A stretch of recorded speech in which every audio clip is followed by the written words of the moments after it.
And so when I use, like the public safety presentation, there is a page that's shortly coming that will show you the references of the CORP statutes that we utilize and where we're coming from when it comes to eligibility, the definition of retirement, the average monthly compensation. Each tier, we've got the for each tier, there's a high 3 and a high 5, and we're using consecutive years, not calendar and not fiscal years. And the highest 3 and highest 5, we're going to start with a date and then find the pay period ending that date falls into. So that's why sometimes if you're looking at the report that's being run through the local board portal, I would recommend looking at the number of pay periods that are being used in that high 3 or high 5. Now the high 3 averages 79 to 80 pay periods. The high 5 ranges, I think I've looked at it and it's been about 131 pay periods depending.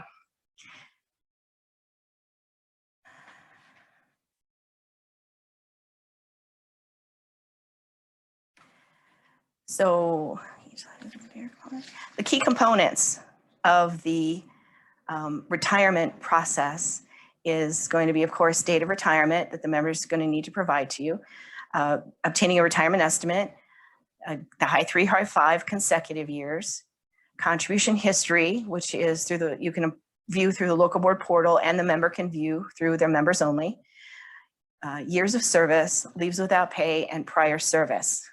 Okay. What impacts the highest years in total salary? And that is going to be credited service, meaning contributions are on record for every pay period from the member's service date to the member's date of retirement.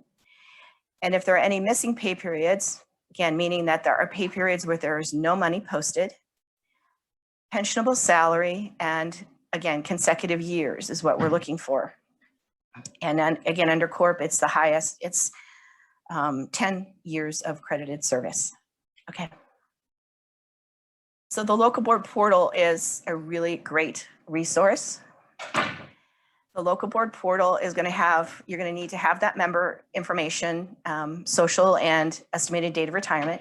You can review contributions in that area, review of pay periods, and a review of milestones. I love milestones.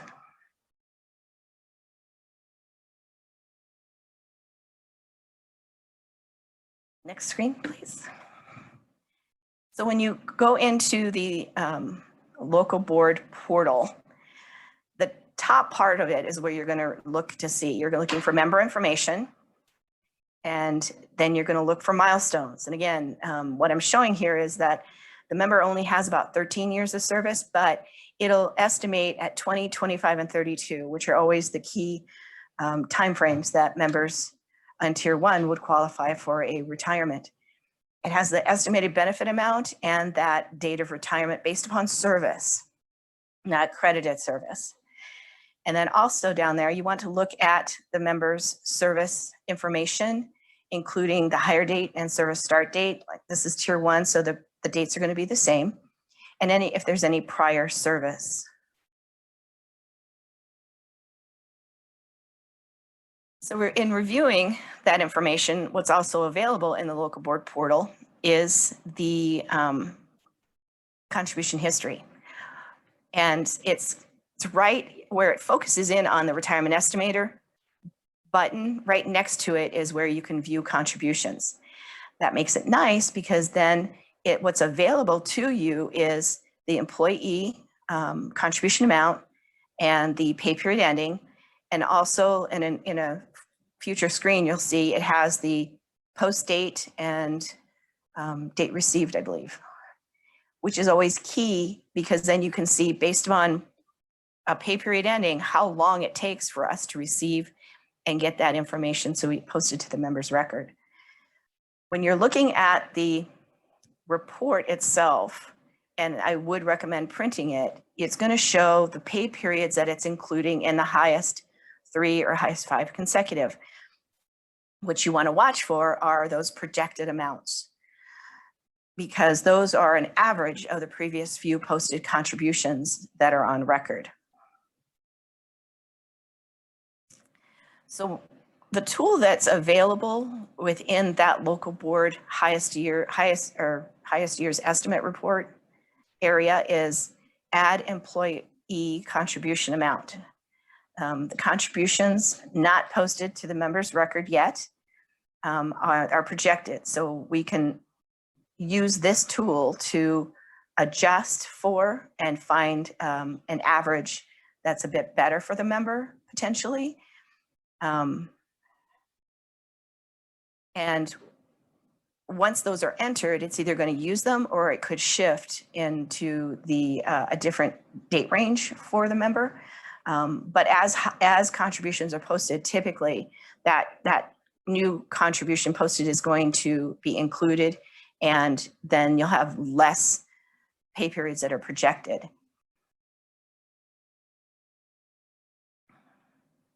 So here's the view of the contribution information that you can see on them by going through the local board portal. And again, it shows the employee amount, the pay period ending, the payroll date was the date I was thinking of, and post date. And the way that I look at this is the pay period ending is 12/25, the post date is 12/31. So how many days does it take for us to receive that information and then get it posted in order for you to view that pay period ending date and see the money that's actually posted? I like to look at that because then I know, okay, based upon the member's date of retirement, I need to see 4 more pay periods, but when am I going to see that potentially all the way posted? And from the view contribution screen, you can actually find the members, the members contribution amount. And it's nice for CORP because it's pretty steady with regards to the contributions that are posted. And so you can use those, whatever's previously been posted, as the estimate to use instead of those projected amounts.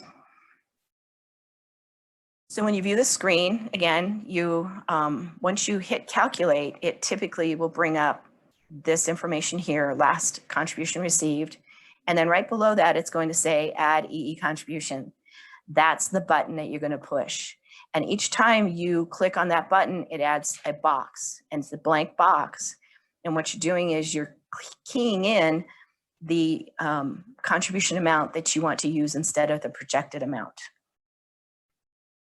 So as you can see here, and there's not much of a difference, but still, I mean, we know what the contributions are going to be for the member. And sometimes that projected amount is much more than what is going to actually be posted. Because again, it's taking an average of the previous few, and there could be some dollar amount that was posted prior to that date range that is showing, it's just bumping up that that contribution projected amount by too much. So as you can see, every time I add an EE contribution, I'm clicking on the button and I get a box, and I'm doing that 4 times because I'm trying to cover the 4 that are showing projected. So that way I can get a better number with regards to the total salary for the member. Because a lot of times what happens if you use projected and submit the paperwork, well then by the time we get it in retired members, the contributions are posted and you're going to have to redo the C11 and the C12 potentially. Well, the same thing could happen if you're using the this tool to add the EE, but under CORP, maybe not. I mean, you've got a better number and a more accurate dollar amount. So now we're going into the retirement spreadsheets. So when it comes to finding the retirement spreadsheets, the fastest way I've found to do it is from the main page, find forms and resources. When you hover on that, click on employers, and then if you scroll down the page, you'll find retirement spreadsheets. As you scroll down the screen, don't forget to look, because as you're scrolling down, it's going to start with resources. And that's where some of the information is. They have statutes, they have the local board retirement manual, a summary of plan provisions, and the information is always good to review from time to time. The information needed. So from the member is going to need to let you know what benefit type they're making application for, a date of retirement, personal information, spouse name, date of birth, date of marriage, address, children and the date of birth, and then an email address and a phone number, payment information and beneficiary information. The other part of the retirement input page is information that's going to be found on the local board portal or with employer records. Employment information, compensation, leaves without pay, prior service, and industrial leave. So I wanted to show a view of the input page itself, the input tab. And again, the top half, we're doing the member information. The middle part is the local board portal information and employer information to be keyed in. And then the last half is payment and beneficiaries, which you'll get from the member to be able to input that information into this area. Now, one thing I know about even myself is we use those forms routinely. We get into that habit, we just make sure certain information is correct and we move on. What I wanted to point out is, yes, you are telling the member when they come in about their retirement, their normal retirement, you're retiring on this date in February, you're going to be effective at public safety in March, your first payment check is at the end of March. Is it always retained though? Sometimes I wonder, because we are always getting those phone calls. When do I get paid? Well, some of the information is on their application. So this is an example of a normal application. At the top of the form C4, it has the information that you are letting the member know about, and here it is written for them, and then they can review it later once you give them a copy of their retirement information, their paperwork. And again, part of this is that while it says based upon my date of retirement, I'm effective the first of the following with public safety, provided that my local board has met and approved my eligibility and pension benefits and submitted and completed documents to our office by the 10th of the month.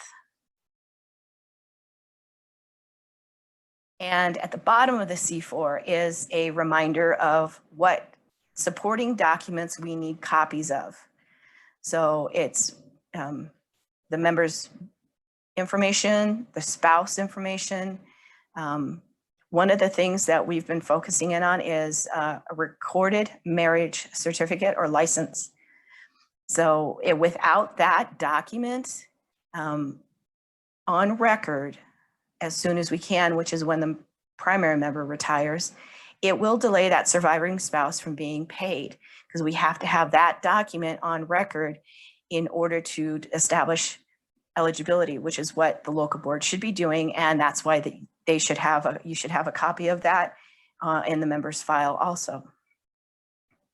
So here are examples of a recorded marriage certificate. These are snippets from the actual certificate itself, because usually it starts at the top with the issue date, and then it'll have the date of marriage. And typically at the bottom of the page, it'll have where it was recorded, and at the a book or page. It could be stamped on the back side of it potentially. It has to be somewhere, it has to note that it was returned to the county that issued it and it was recorded. And it doesn't matter what county, it's whatever county in the United States, it has to show that it was recorded. So even in Nevada, they do have a document that shows that it was recorded at Clark County. Some of the counties back east, it's a little bit more challenging to get those. So that's why it's important for the primary member, if they can get that now, as opposed to the surviving spouse scrambling in order to start their pension to try to figure out how to get that copy of that document. Here's an example of a marriage license that is not recorded. So if you look on this page, it's very nice, and when we get a copy of it, and even the original looks very, very pretty, but all it has on here is the date it was issued and the date of the marriage. There's no information on this document that lets us know that it was returned to the county and recorded. So please keep that in mind, because again, if this is the document that we receive and that's all we have on record, if the primary member passes away, that surviving spouse is going to have to figure out, do I have a copy? How do I get a copy? Where do I need to go to get a copy of the recorded version of the marriage license? The Form C4, page 2, just pointing out just a couple of things on here too. It doesn't happen very often with a normal pension, but it does have the statute listed there that talks about retroactive payments. They cannot be made more than 180 days before the date of the person's application for benefits. The Form C4, page 1 and 2, is the application. And again, we have the member signature and date, and also we have the local board signature and date on here too. So that's where we're going to look just to make sure that we can pay based upon the date of termination or the quit term date, or if we have to look to see how far back we can pay that pension, that monthly pension. Form C12. So on here, again, it's going to show the member a date retired and date first payment due. So that date first payment due is always going to be noted as the last day of the month, because we can't program it to really figure out which month it is and what's the last working day of the month. So it will note the last day of the month each time. And again, it talks about the retro payments and the statute reference. And also on this page, it does ask what date the local board met to determine the applicant's eligibility for the pension. So that helps retired members know that we received the paperwork by the 10th. The local board has actually met prior to the 10th and approved this retirement. So we can go ahead and set that retirement up for payment. If the board date is after the 10th, then it's going to delay that payment until the following month because the local board has not approved it prior to our cutoff. Form 13, direct deposit. On the input page itself, when you float down to payment information, you will need to click on payment method and click on that box and then choose direct deposit. That will have the Form 13 appear. Now, for some reason, there's a glitch in that. Don't forget that in that same area where retired members, where the retirement spreadsheets are, you can find common change forms, and the Form 13 is there also. It's much better if we can get that first pension check to that member through a direct deposit than a check.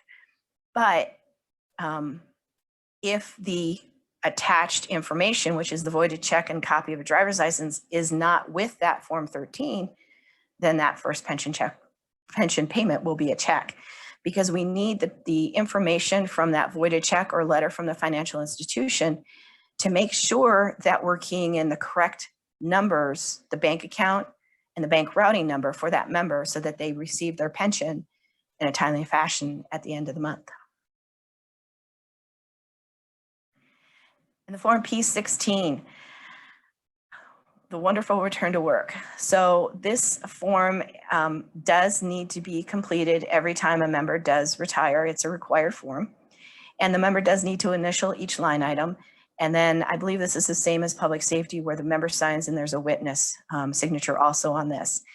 I just highlighted a couple things on here just because if you read this, whether you read it as a reference or you point out certain things to the member when they go to sign this document, it is important, and it is a reference when it comes to that return to work. It's one version of how you can read it that maybe it might help make a little bit more sense with regards to that return to work. So the W-4P, the federal tax form,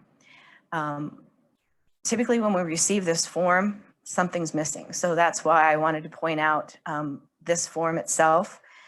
The yellow highlighted area, which is option 2, marital status, 3 boxes, and the member does need to indicate, mark one of those 3 boxes, and then off to the side, enter number of allowances does need to also be completed by the member.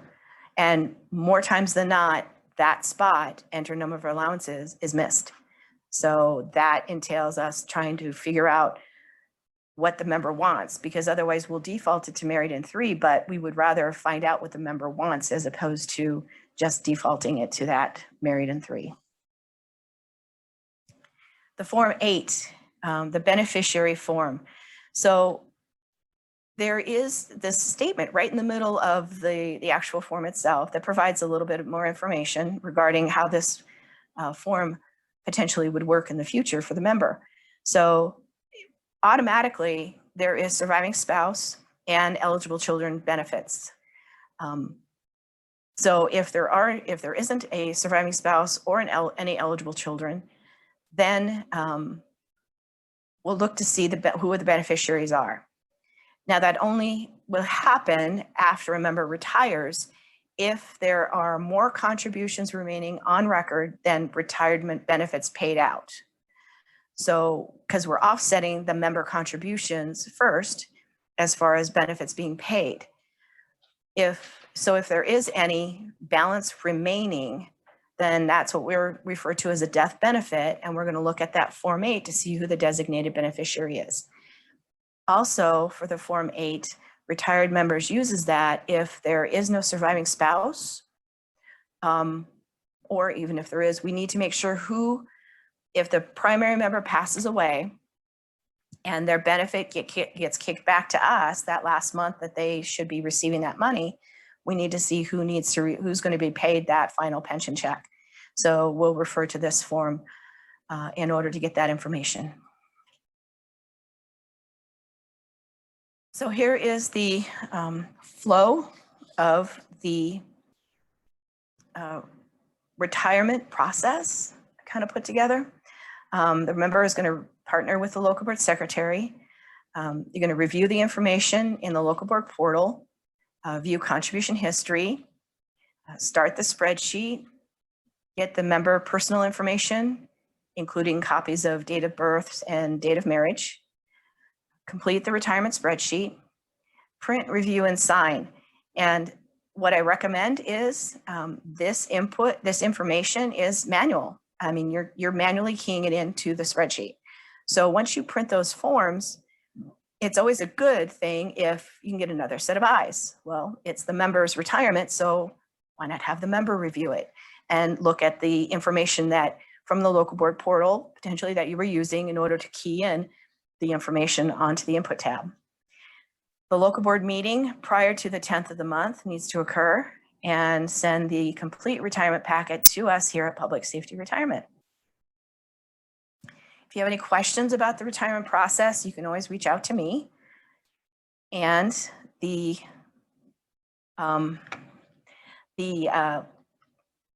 retirement signed and approved retirement documents can go to the new email address that retired members has put together, and that is approved retdocs@psprs.com. No later than the 10th of the month, and they will go ahead and get that set up for payment in the month that the member is eligible. So if you have any questions, there it is. Oh, and minutes still need to be mailed into our office by certified mail. They do have proposed legislation that would allow for email submission, but we're waiting for that to happen before we can say that that's the process. So minutes still need to be sent in via certified mail. All right, if you have any questions, please let me know. Thank you, Joanne. We do have some questions. When would you use a high five for a CORP retirement, or would you? A high five is for tier 2 and tier 3 members. So when those members, because I believe, I have to look at the slide again because CORP I don't have memorized on their dates, but the tier 2 is after 1/1 of 2012. And so they're going to have 5 years now on. So it's going to be, you can take a look at that tier and give the member, it'll show all those 5 years of pay periods in order to get that highest 5 consecutive, which is nice. Because if it didn't have the 5 years, if somebody doesn't have the 5 years, so they started, further into their career before 2018, they won't have all 5 years, but it'll still give them, again, milestone estimates on that page at least. Joanne, we have question number 2 here. For high 3 years, do you use 78, 79, or 80 pay periods? Normally, there are 26 pay periods per year, which times 3 equals 78 pay periods. Are you using partial pay periods? We're using full pay periods, and because if you look at a calendar, and I have calendar pages going back to the early 90s, and I'll mark off every pay period just to make sure that I get all of them in there to reference. And sometimes there's months in there that there are 3 pay periods. So you'll have 27 pay periods along with 26. So on average, the pay periods that are going to be used in the highest 3 consecutive are going to be 79 pay periods. Every once in a while, depending upon the date of retirement, you might get 80 pay periods in there. But if it's less than 79, then it could be that there is industrial time that occurred, so it's missing a pay period. And if that's in the high 3, then we can take that into consideration for that member, and that's an extra step in a manual calc that we'll need to do if that occurs. Joanne, this certainly sounds like a rare and difficult question. We'll give it a shot here. We have a member whose birth was not recorded and he does not have a passport. What documentation can we use? Does he have a driver's license? Because a driver's license can be used. So if he has that, because I think they have to show some sort of proof of date of birth in order to get that anyway. So yeah, it's driver's license, passport, or birth certificate that they can be used as far as the member's information for date of birth. Excellent, thank you. Are there any more questions out there for regarding CORP high 3 and high 5 salary calculations and retirement paperwork? We're going to leave it open for about 20 seconds here.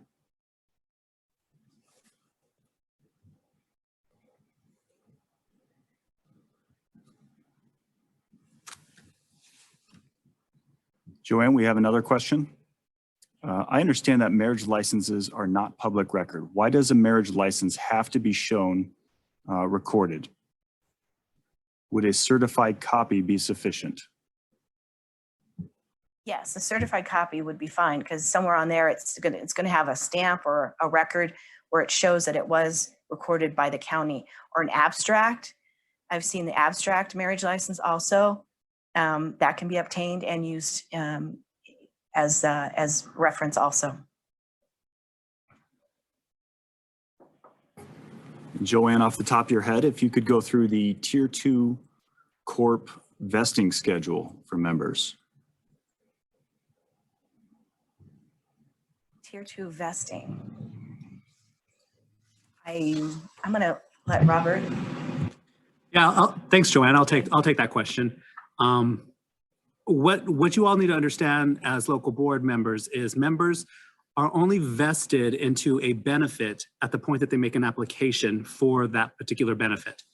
And so whether it's Tier 1, Tier 2, or Tier 3, there really isn't any quote unquote vesting schedule. There are some nuances with our Tier 3 groups as it relates to their DC contributions to Nationwide and their accessibility to employer portion of contributions.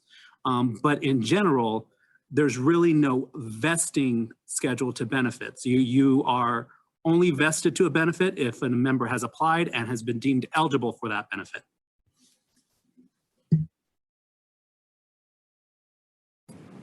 Excellent. Thank you, Robert. Are there any further questions?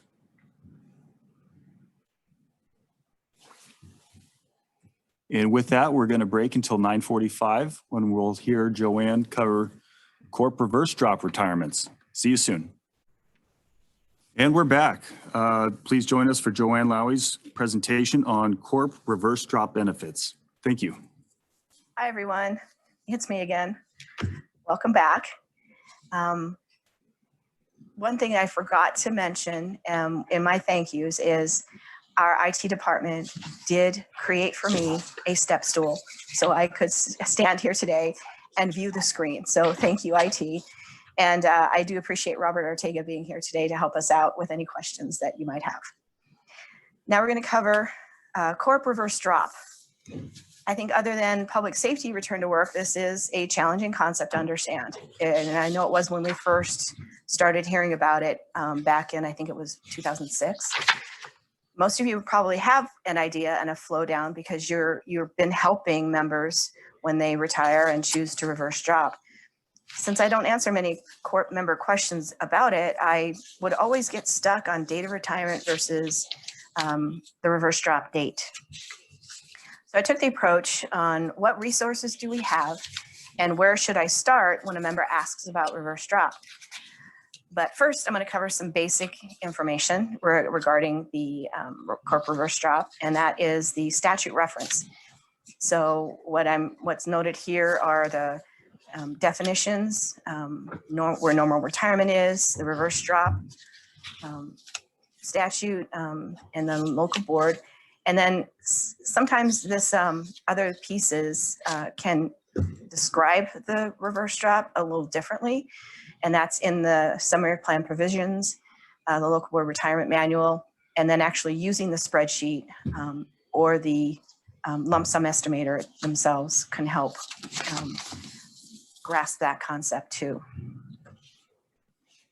What is CORP reverse drop?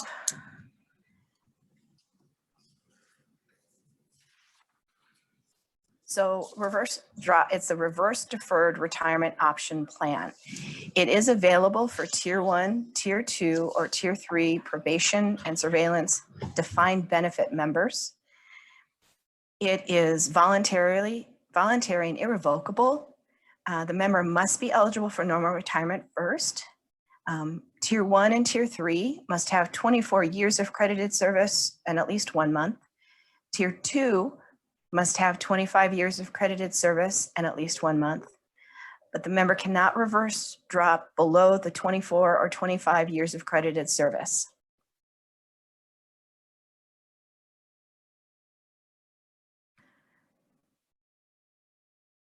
So again, the key components are, because the member is going to be retiring, the date of retirement or the participation date, a retirement estimate, high 3 or high 5, which right now most of our reverse drop members are in Tier 1, so it's the high 3 consecutive, contribution history, years of service, prior service, date of reverse drop. And again, just reviewing the in each tier, what they're looking for as far as the highest years. So Tier 1 is the highest 3 consecutive years within the last 10 years of credited service. Tier 2, highest 5 consecutive within the last 10 years of credited service. And Tier 3, highest 5 consecutive within the last 10 years of credited service also. And that is referenced in statute, which I have the wrong statute there, so I apologize. First step is to review normal retirement eligibility. So Tier 1, before 1/1/2012, is 20 years of service, and for dispatchers, it's 25 years of service. Tier 2, on or after 1/1/2012 and before 7/1/2018, it's 25 years of service and age 52 and a half. Tier 3, on or after 7/1 of 2018, AOC, probation and surveillance officers, DB only, and that normal retirement eligibility is 10 years or more of credited service and age 55. Next, we look at reverse drop requirements. So first of all, it says any member who's eligible for normal pension. And again, that's from the previous screen. It tells us what that eligibility is. Tier 1 is at least 24 years of credited service. Tier 2 is at least 25 years of credited service and age 52 and a half. Tier 3 is 24 years of credited service and age 55. Again, this choice is voluntary and irrevocable, and the member must designate the number of reverse drop months when they are making application for retirement, and the member does agree to terminate employment.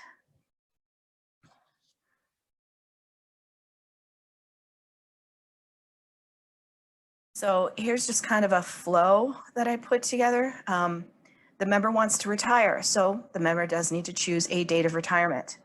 But the member also wants to participate in reverse drop. So the member does need to let you know how many months they want to participate in that reverse drop. At the same time, the member will then reach out to the local board in order to start that process and get that paperwork going in order to get that retirement paid. Now, this means that the member, at the point that the member's retiring, he or she already has more than the minimum, which is 24 years or 25 years. They already have that on the book. So they've already worked it, and we've got credited service on record for that time. So when I was going through this myself, trying to figure out what's the best way, I think, to go through and find this information.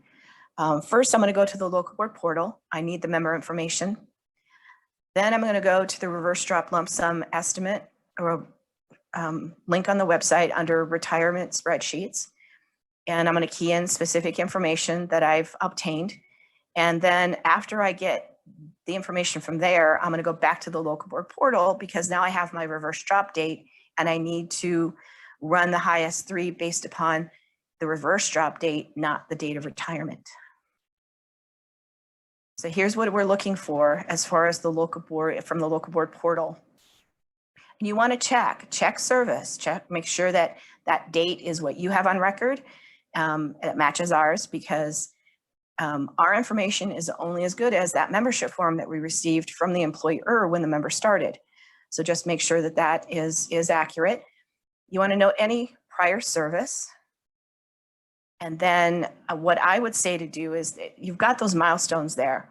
And in this case, for my example, I chose 3/31 of 2021, and that's when the member reaches 25 years of service. But I want to note what the monthly benefit is here because it's good information for the member to know. This is what you would get at 25 years, so you can compare it with what that reverse drop benefit might be once all of that information is gathered and input.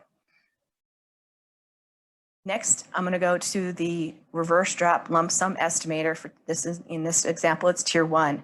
So what I'm going to do first is I'm going to enter in prior service, any missed pay periods, and then the service dates from and to. What I found is I don't have to key in everything, but those are the key pieces that I need in order to help me find the number of reverse drop months.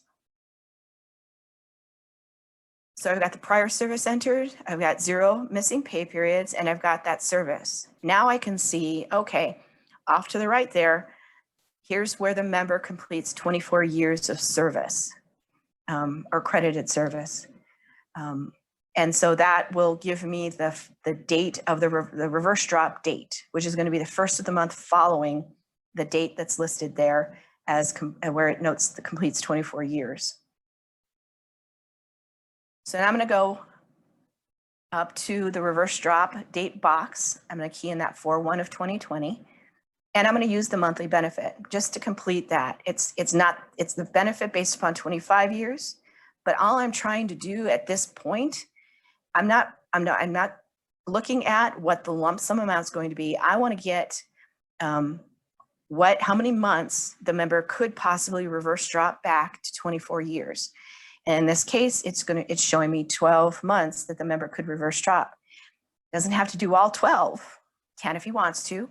He can do anywhere from 1 to 12, but he at least has to do 1 month. So now I need to go back into the local board portal because I have my reverse drop date, and I need to use that date in order to find the highest 3 consecutive years.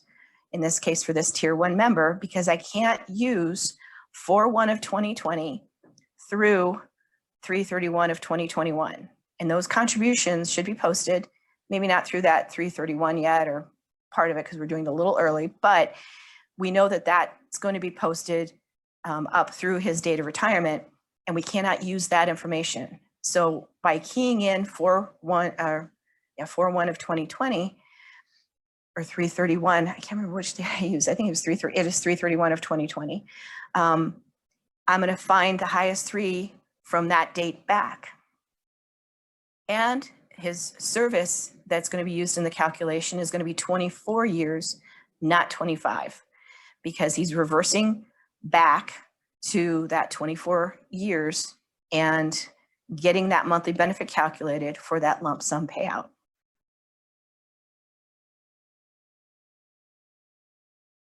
And then when I go into the retirement spreadsheet itself for the reverse drop tier 1, I'm going to note today's date and the participation date.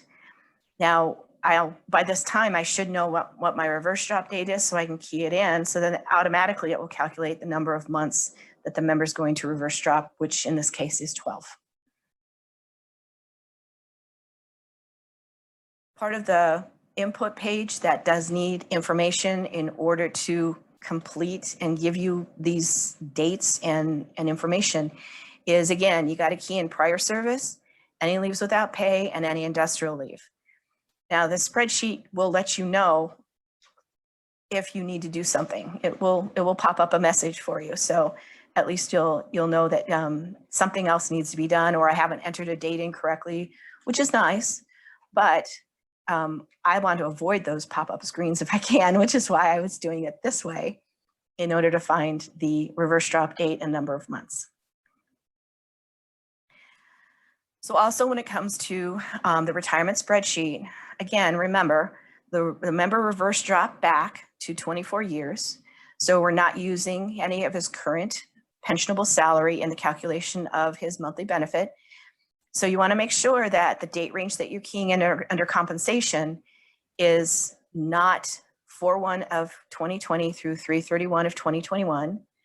And the final contribution noted there, that does need to be the information that gives us, the information that comes to us, so that we know that we're going to get contributions through the pay period ending that covers that date of retirement, which is 3/31 of 2021. Also, another reference when you're keying in this information is to look at this Form C11 reverse drop. It does note the reverse drop date, and right above it is that date of retirement. So between that 4/1 of 2020 and 3/31 of 2021, that date range cannot be used in the high 3. So you want to make sure that the date range that's referenced is prior to 4/1. It goes back to 3/31 of 2020 back in time. We did have a CORP reverse drop that was submitted that, even though that information was referenced, the high 3 was the current high 3. So you just want to make sure to check that information before you submit it to us for the member's retirement with choosing the reverse drop. So now I have the monthly benefit based upon the 24 years of credited service that we're going to use. So now I can go back into that lump sum estimate and I can key in the monthly benefit amount that's going to actually be used in the calculation for the member's monthly payment. So that way it can give you the lump sum payout for those 12 months based upon the actual pension amount that the member is going to be receiving. So reverse drop, retirement documents. So again, when the member goes to retire, they can choose the reverse drop, but it's simultaneous. It's at the same time. So the member does need to note the date of retirement, which is the participation date. The reverse drop retirements are approved by the local board. Complete and approved retirements are sent to public safety no later than the 10th of the month, and including all supporting documents.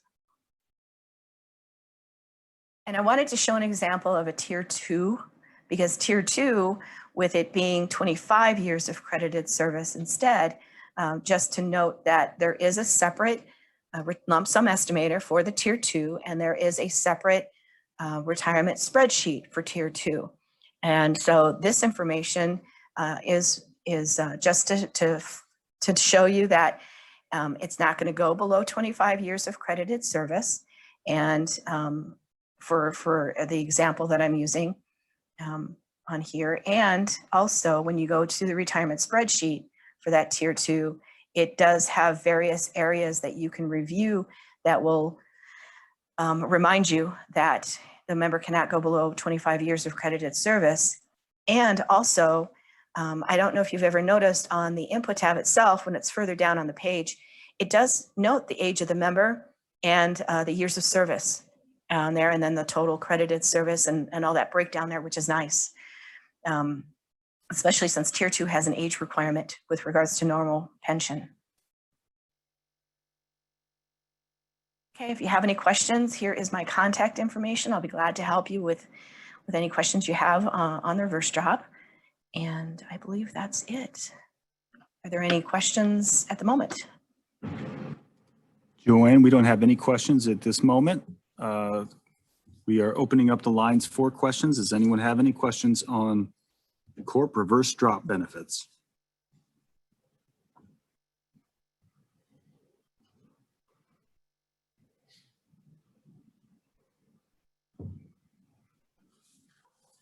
We're going to give it about 10, 15 more seconds. And after that, we're going to be closing out until 10:30 when Phil Coleman will be delivering his CORP disability benefits presentation. Joanne, we have a question. By statute, the reverse drop funds are automatically deposited in a 401A account with Nationwide, correct? Correct, yes. Goes directly over to Nationwide. Once we process it, we set up that monthly pension for the member, and at the same time, we designate the funds that are going for the lump sum amount, and that goes directly from us to Nationwide. And I believe there's a document as part of the retirement spreadsheet and the retirement documents that notes this information for the member. That document is like the PS and drop reverse drop, or PS drop and CORP reverse drop rollover form. And that'll have the information for the member on how to contact Nationwide regarding that deposit. And with that, we're not seeing any additional questions. Are there any additional questions on CORP reverse drop for Ms. Lowey? Joanne, we have another question here. What happens to employee contributions that have already been taxed, presumably through service purchase? So if a member, on our records, if we have any already taxed money, that's part of our process to determine, based upon the member's age at retirement and how many months that this formula says they're going to receive that pension. It'll break that non-taxable or already taxed money down to a monthly amount. With the member being in reverse drop, they're going to get access to that non-taxable monthly amount times the number of reverse drop months that they're going to be participating in, and a one-time distribution. So in this example, the member was participating 12 months. So we would take that monthly amount times 12, and that payment would go directly to that member. But also we would look at that lump sum distribution amount, and we would subtract it from that total. The math has to work. So we would subtract it from there, the taxable balance would go to Nationwide, and that non-taxable amount, monthly amount times 12, is going to be a deposit to the member to the same bank account that their monthly pension is going to go to. We're back. Up next, we're having Employer Relationship Manager Phil Coleman, and Phil is going to be speaking about corp disability benefits. Thank you, Christian. I appreciate that. Welcome back, everyone. Thank you for continuing to participate in today's event and the 3 days that we've been broadcasting. Fingers crossed that next year we can do this live and in person and shake hands and help fist, elbow bump, whatever it might be. But fingers crossed that we can move beyond where we're at right now. As Christian indicated, I'm Phil Coleman. I'm the Employer Relationship Manager. My knowledge of corp disability is limited, but luckily I have a great team of people that I work with and provided me some good direction. And we wanted to give Joann a little bit of a break as well, in lieu of calling this the Joann Day, which she still has a couple more programs, but we'll go from there.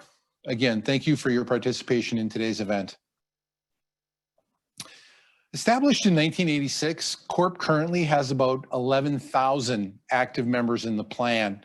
And we've got roughly 6,000 benefit recipients and roughly 3,600 members who are inactive but do have money left on account. That's going to be for the fiscal year ending 2020. Again, fiscal year 2020, we dispersed more than $174 million in benefits throughout the CORP plan. Public safety as a whole had a net investment income of about $182 million. Total assets on account as of 6/30 of 2020 is just under $11 billion. And currently we're staffed at about 68 employees for the organization. As of June 30, the average age of a tier 1 or 2 member is, oh boy, well, the PowerPoint says, sorry, it got a little, 40, isn't it? 41, thank you.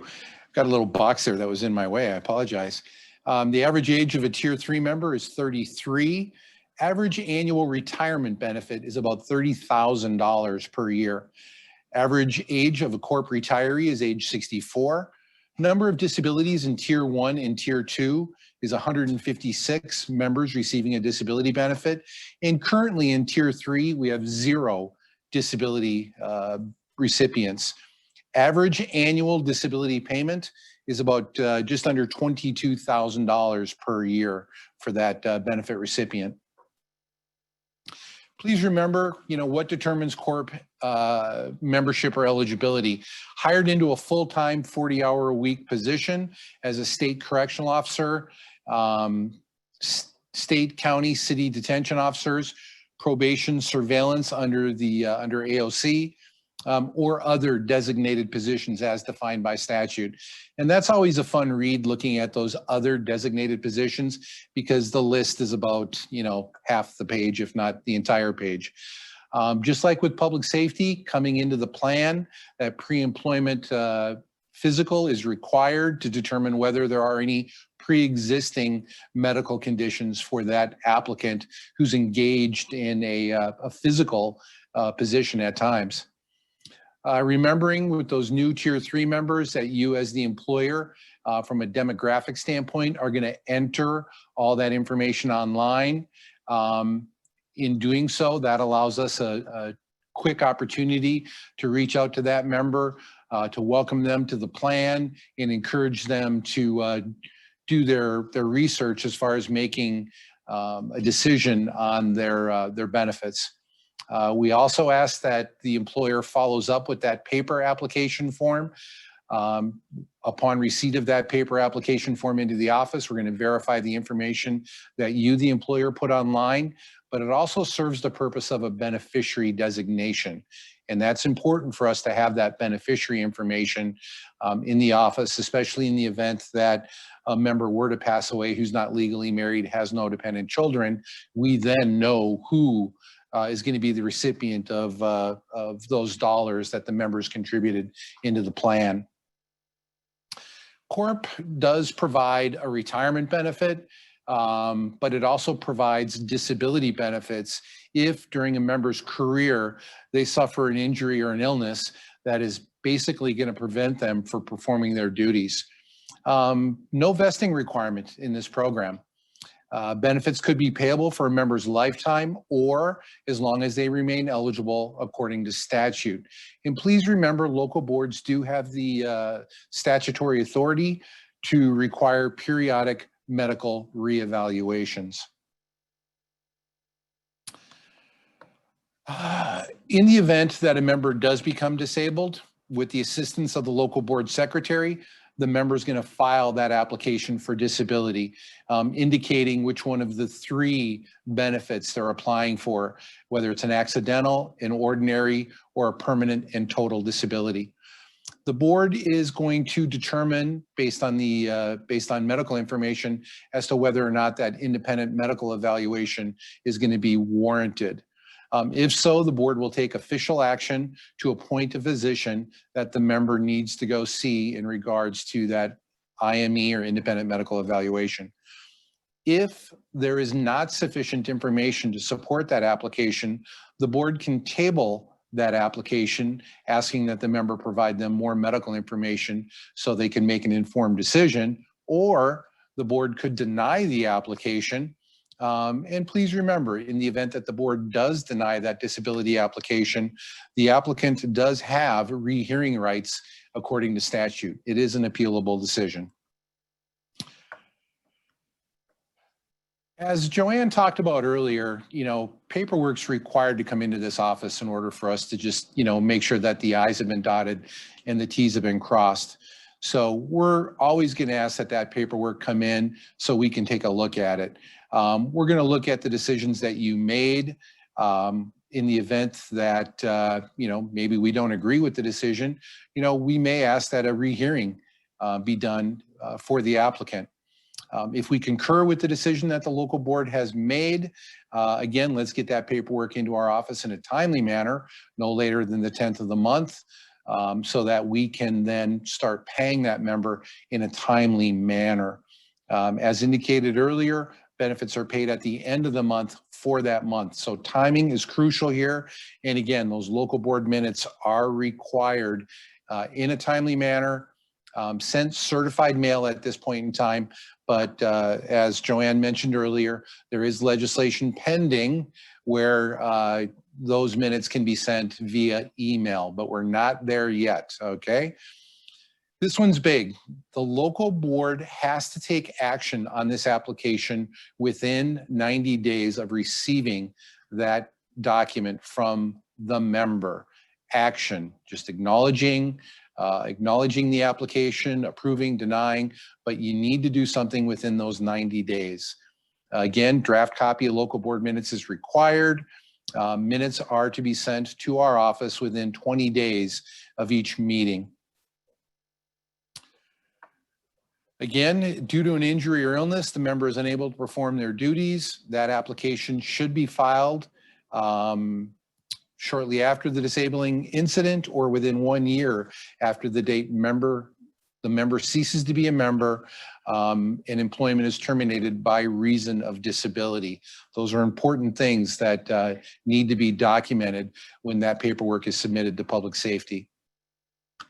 So again, 3 different types of disability benefits that we have available to our members. Ordinary disability is one of them.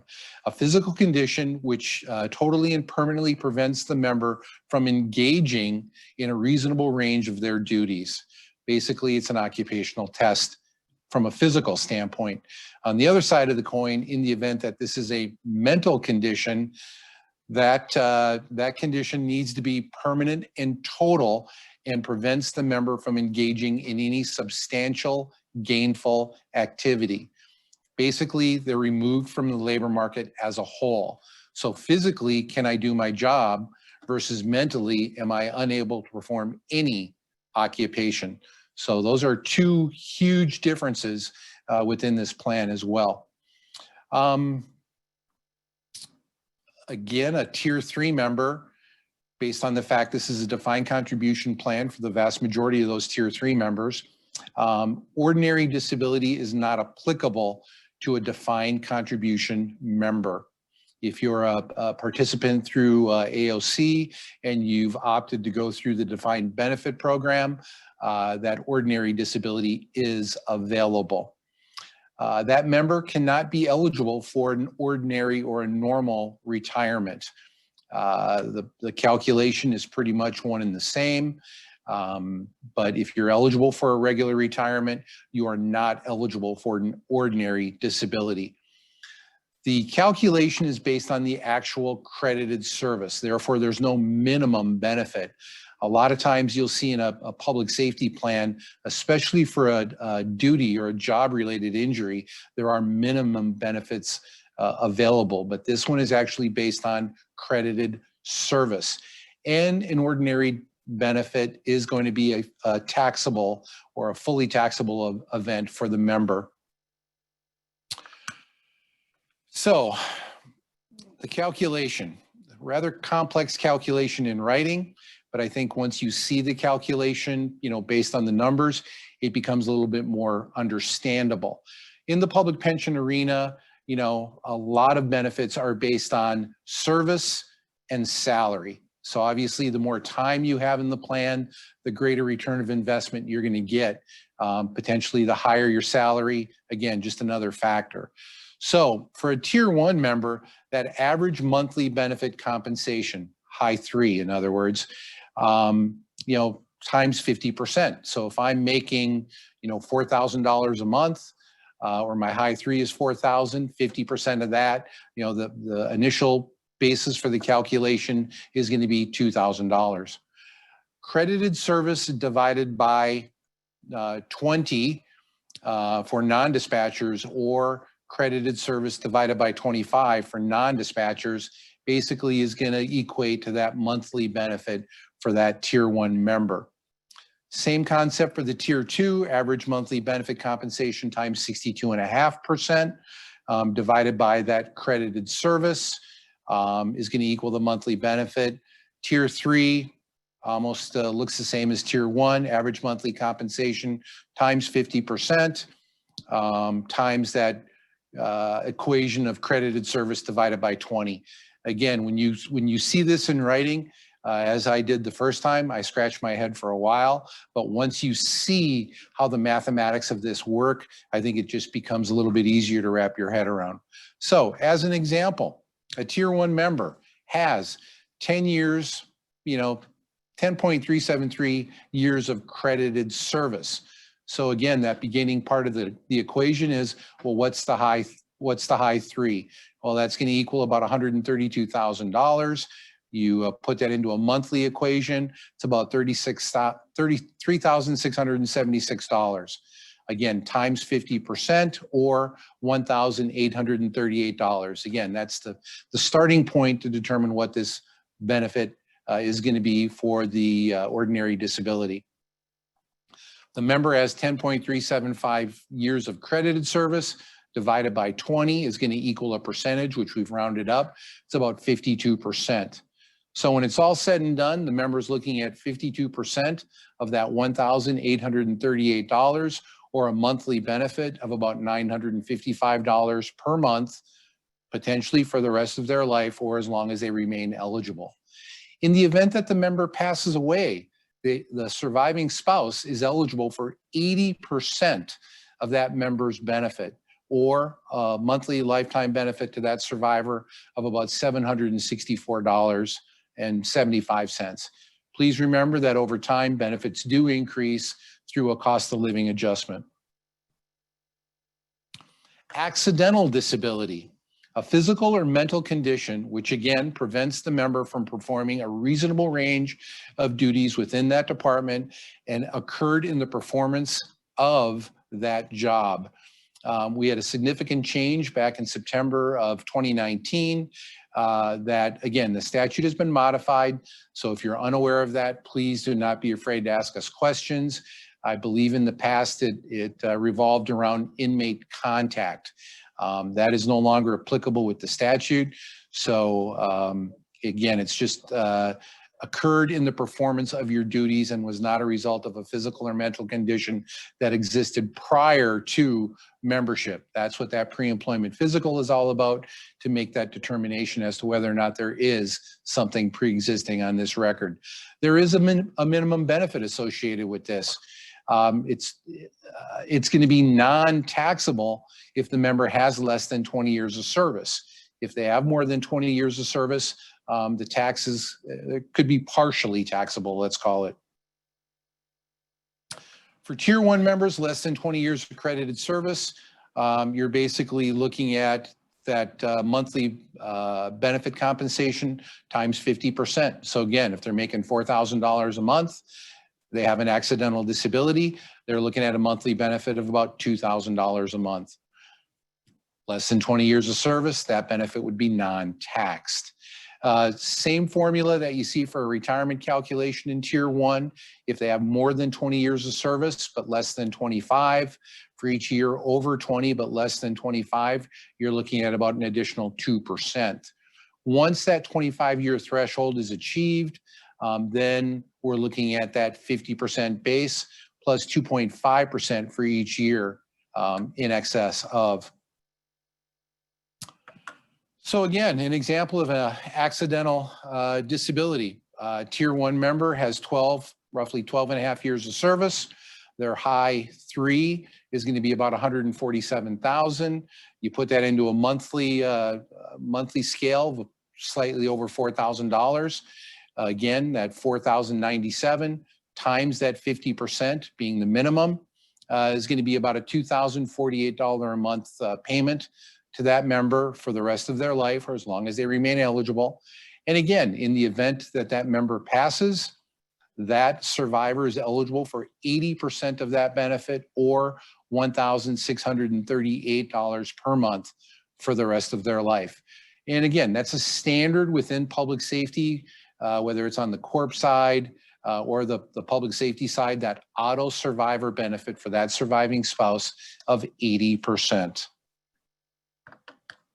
Here's an example of a member who has more than 20 years of service. So they have 22.88 years of credited service.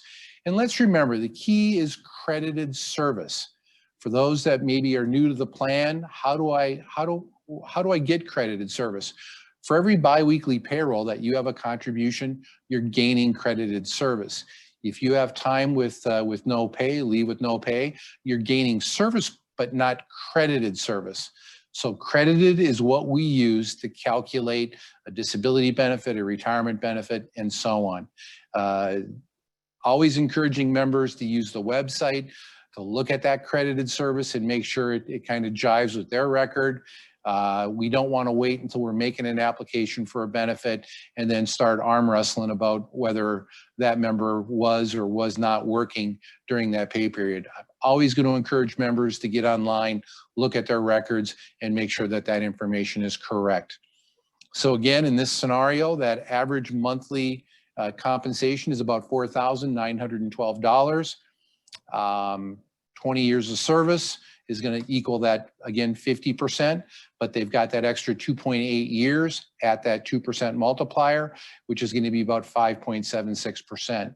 So in this scenario, with the member having more than 22, almost 23 years of service, they're looking at about 55.76% of that $4,912, which basically equates to a monthly benefit of about $2,739. In the event that the member passes away, under that scenario, a spouse is eligible for 80% of that, or $2,191 per month plus increases. Tier 2 member, again, the formula, less than 25 years of credited service, that monthly benefit compensation times 50% is going to equal their monthly payment. If they've got more than 25 years of service, they're looking at an additional 2.5% for each year in excess of 25. So an example would be if a member has 27 years of service, so they're slightly over that 25-year benchmark with that extra percentile, they're looking at about 67.5% of that high 3 or high 5.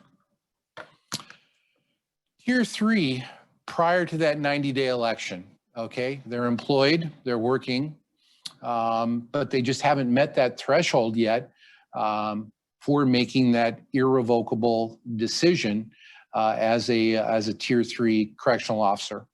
So as a member of AOC, surveillance and probation, in the event that a disability were to occur, automatically that member is going to be enrolled in the defined benefit plan, and they'll have that designation for the remainder of their career. So they don't necessarily get to make that election, but again, the statute is trying to protect these individuals early in their career in the event that something unfortunate happens to them.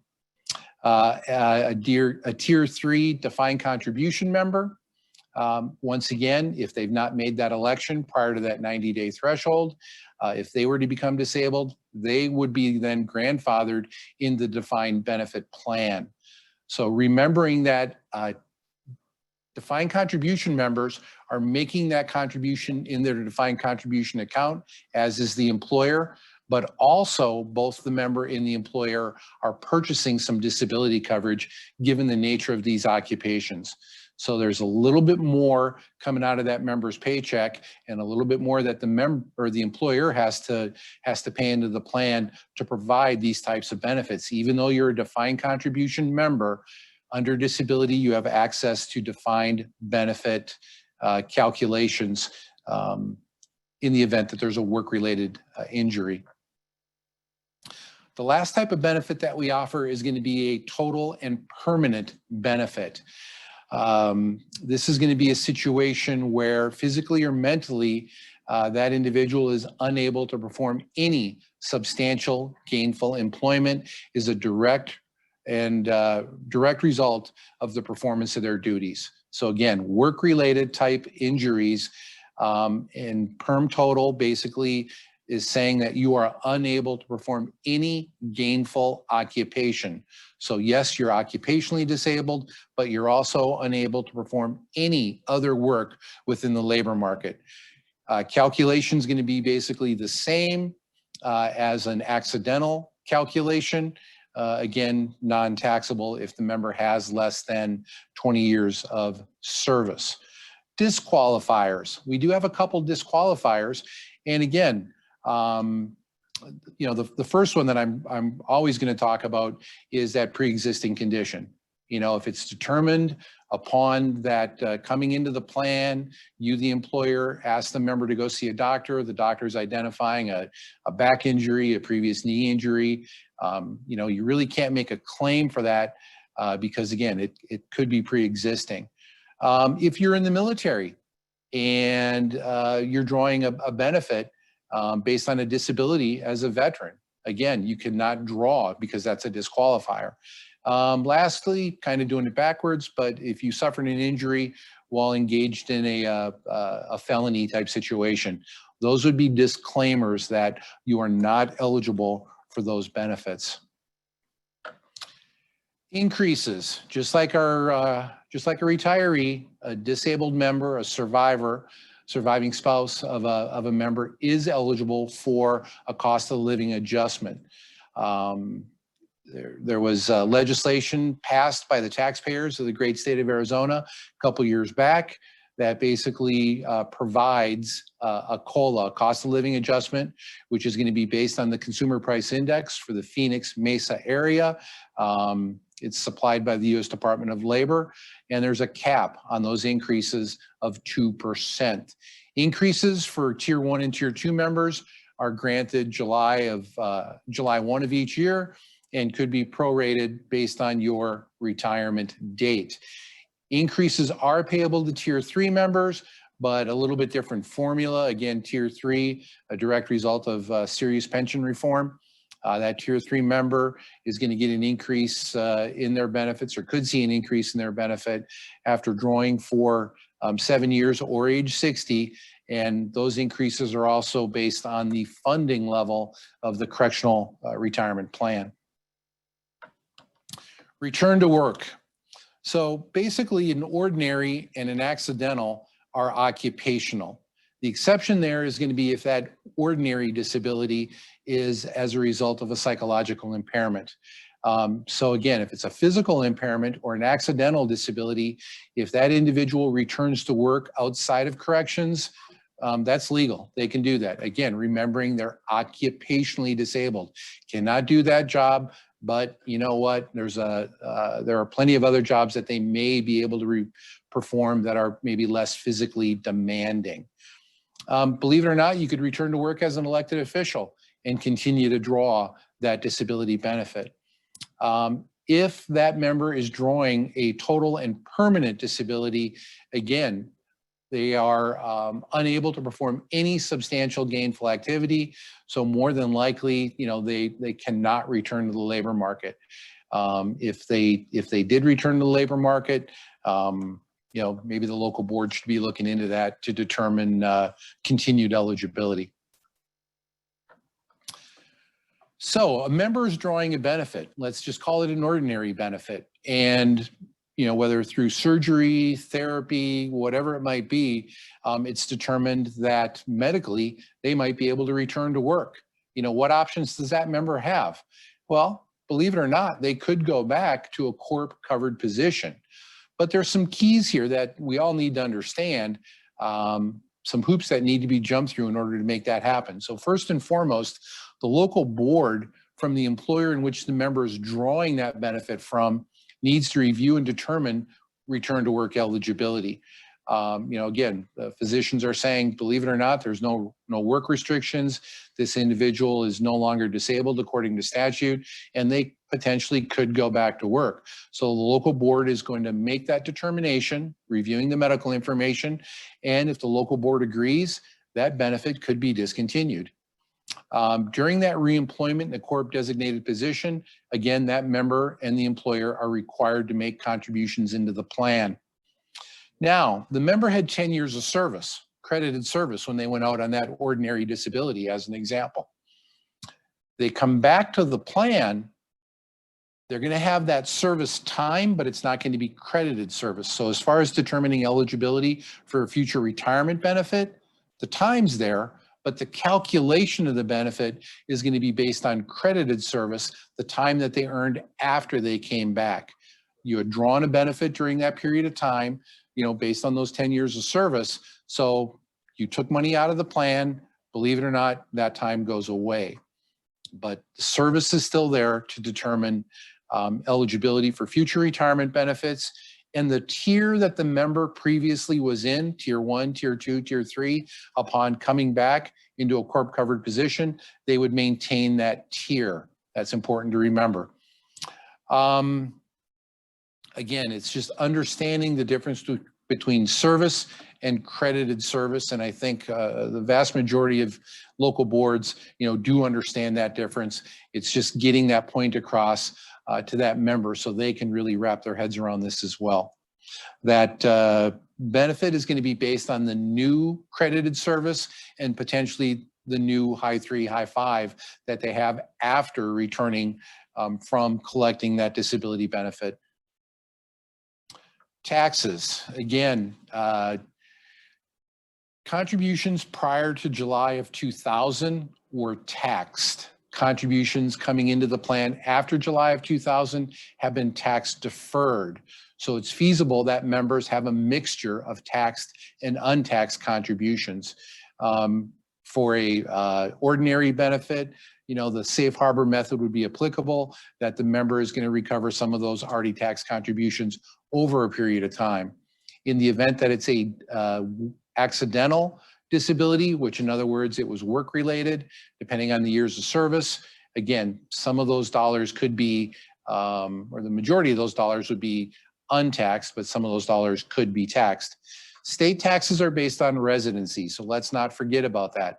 If you maintain residency here in Arizona, you know, relatively low tax threshold.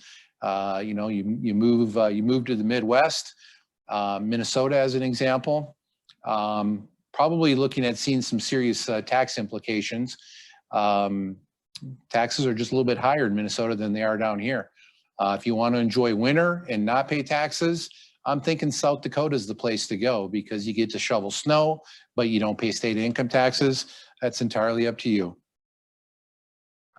Beneficiaries. Joann touched on this earlier, and I just want to reinforce it, especially for single individuals. In the event that a single individual were to pass away and there's still money left on account, who gets that money? You know, that's important. If you're legally married and you're drawing a benefit, as we've mentioned a couple times earlier, the surviving spouse is going to draw that lifetime benefit. But what if, you know, you're married and, you know, you and your spouse are planning an adventure, you know, up into Colorado, just a nice little road trip to get out of town for a little while. You're drawing your benefit for 6 months. And unfortunately, both the member and the spouse are killed in a car accident. Who gets the balance of the account? Once again, it's the beneficiaries. So even though there is an automatic survivor benefit for a spouse, we would always encourage our members to protect their investments. So by having a secondary beneficiary, in the event that the member and the spouse both pass and there's money on account, those beneficiaries would receive the balance. So people, entities, a trust could be beneficiaries. Members have those choices. Primary, secondary, again, a member can change that option at any time, but they have to fill out a form to do it. It cannot be done online. And as I mentioned earlier, in the event that both the member and spouse pass at the same time and there's money on account, that balance goes to their designated beneficiaries. With that being said, hopefully I've covered this in a clear, concise manner for you. If not, always feel free to give us a call and ask questions. That's what we're here for. And with that being said, does anyone have any questions for us? We're opening it up for questions. Phil, right now we have one question in the queue. Can a local board secretary guide the disability applicant with the type of disability they should apply for? You know, my gut is going to tell me, can they guide? You know, it's understanding the definitions of ordinary versus accidental versus perm total. So yes, there can be some guidance there from the local board secretary, but again, it's trying to make, you know, the best application they can for the applicant. Robert, no, okay, thank you. Oh, Robert may have something to add. No, I agree with you there, Phil. As a local board secretary, your role is kind of to help counsel members on benefit eligibility. How do you qualify for benefits? You know, what are the qualifiers around benefits? So yeah, when you're having a conversation around disability, as Phil said, you're having conversations around what are the statutory requirements of an ordinary versus an accidental versus a total and permanent. And so you're kind of counseling around that. You're not dictating to the member what they're applying for, but you're kind of just, again, counseling and educating. Ultimately, it's the member's responsibility to apply for the benefit that they feel that they're qualified for. So a local board doesn't dictate what application is going to happen, but rather is just educating and counseling around understanding statutory requirements for each of the different disability types. Thank you, Robert.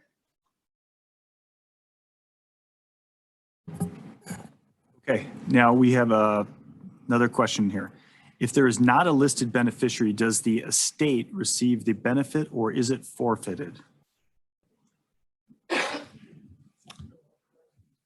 That's right. I thought so too. Yeah, the local board would make the determination as to who's going to be in receipt of those dollars. That's why it's important for members to specify and make sure that their beneficiaries are up to date. You know, whether it's a change in marital status, addition to the family, it's really should be on the member. As I said on Tuesday, as an employer, if you're willing to, you know, help out your folks to the best of your ability, I would provide them gentle reminders. When was the last time you updated your PSPRS CORP beneficiary? That way the money goes to whom exactly the member wants the money to go to. It's just a better idea. And again, a lot of members do not update their records after first coming on board.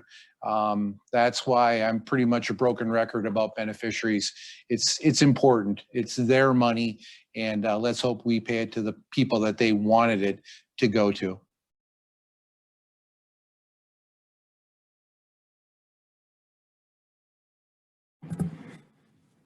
And Phil, we're keeping it open for questions.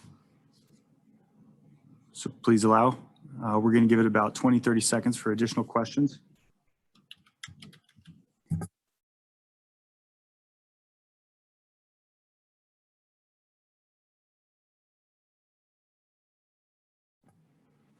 Phil, we have another question. What is the difference between accidental and total permanent disability? Accidental is going to basically be I can't do my job. It's more of a occupational disability, whereas perm total, I can't do my job, plus I'm permanently and totally disabled. I cannot perform any substantial gainful activity, so I'm removed from the labor market as a whole. Severely disabled, severely disabled. It's the same criteria that the Social Security Administration uses, that declaration of perm total.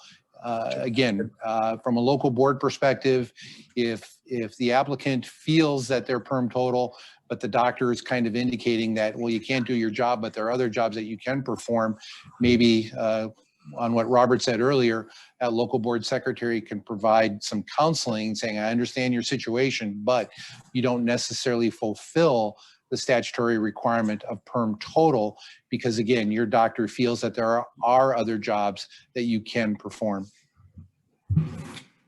And just to kind of follow up on that, thanks, Phil. Just some history for those of you who might be new to local board for CORP. The accidental definition was changed in the last couple years.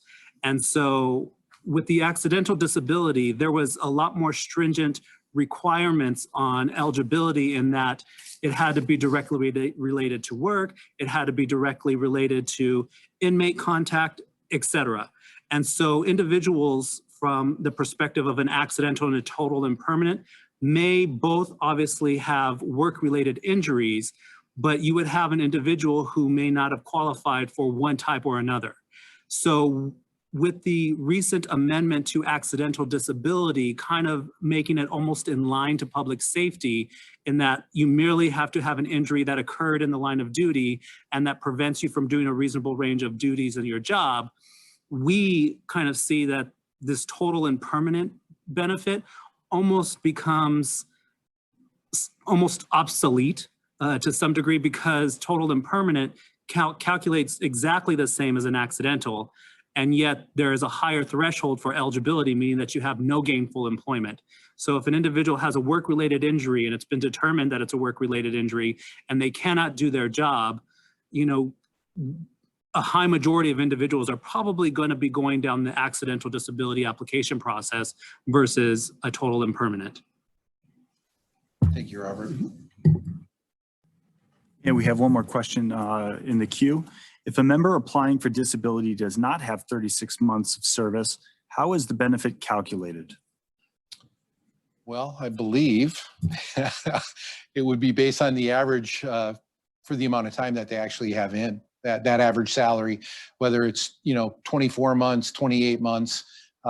Great question. Obviously, they didn't get the 36 or the 60 months needed, but it's still going to be based on an average of that salary within that time frame that they were a contributing member.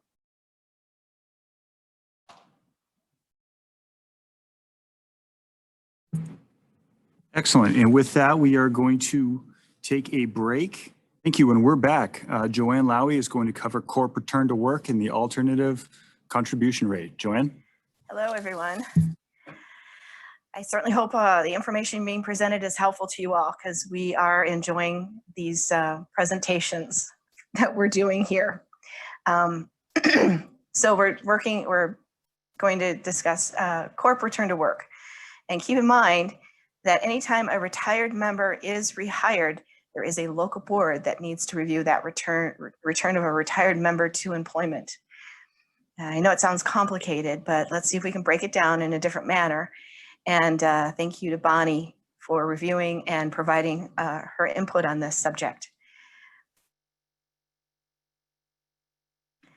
So here are the statute reference for return to work for CORP. So as you can see, there's a variety of at least 3 designated. I always go to referencing especially 38.881 definition number 13, which is all about CORP designated positions. You can also reference summary of plan provisions. The CORP Form P16, like I mentioned earlier, is always a good reference to review. And also there is information on the website with regards to working after retirement.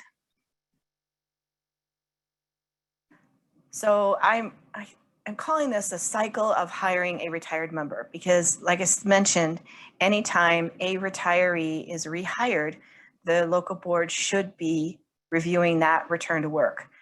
So if a retiree is returned to work in a designated position or any other position, it does need local board action to indicate if they were rehired before 12 months or after 12 months, or if it's a different employer, and a CORP designated position or other position, and then if alternate contributions are payable to the plan on behalf of that retiree who was rehired.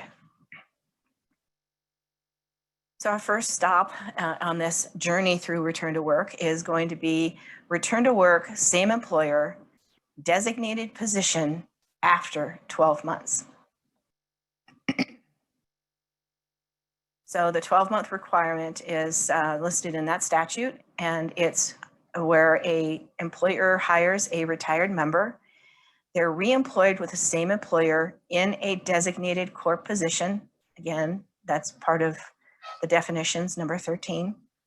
12 months after the date of retirement, the first of the month following, not the date retired with the employer. So remember that when it comes to tracking that 12-month time frame, it's first of the month following their quit term date or their date of retirement with their employer. That's what starts that 12 months. It's not based upon when the member retired or the quit term with the employer, because then the member's returning to work sooner than what that 12-month period is. And then if alternate contributions are payable. So again, we've got local board determination. Did the employer hired a retired member 12 months after the date of retirement, first of the month following, into a CORP designated position, so alternate contributions will be payable. So this information does need to be coordinated and sent into our office so we know what's going on.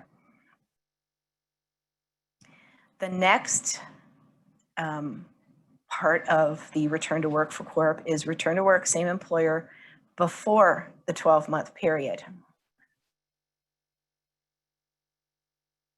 So under the return to work, which again, I've noted in statute here, you want to 38.884, paragraph N, number 1 and 2 is all about the 12-month requirement.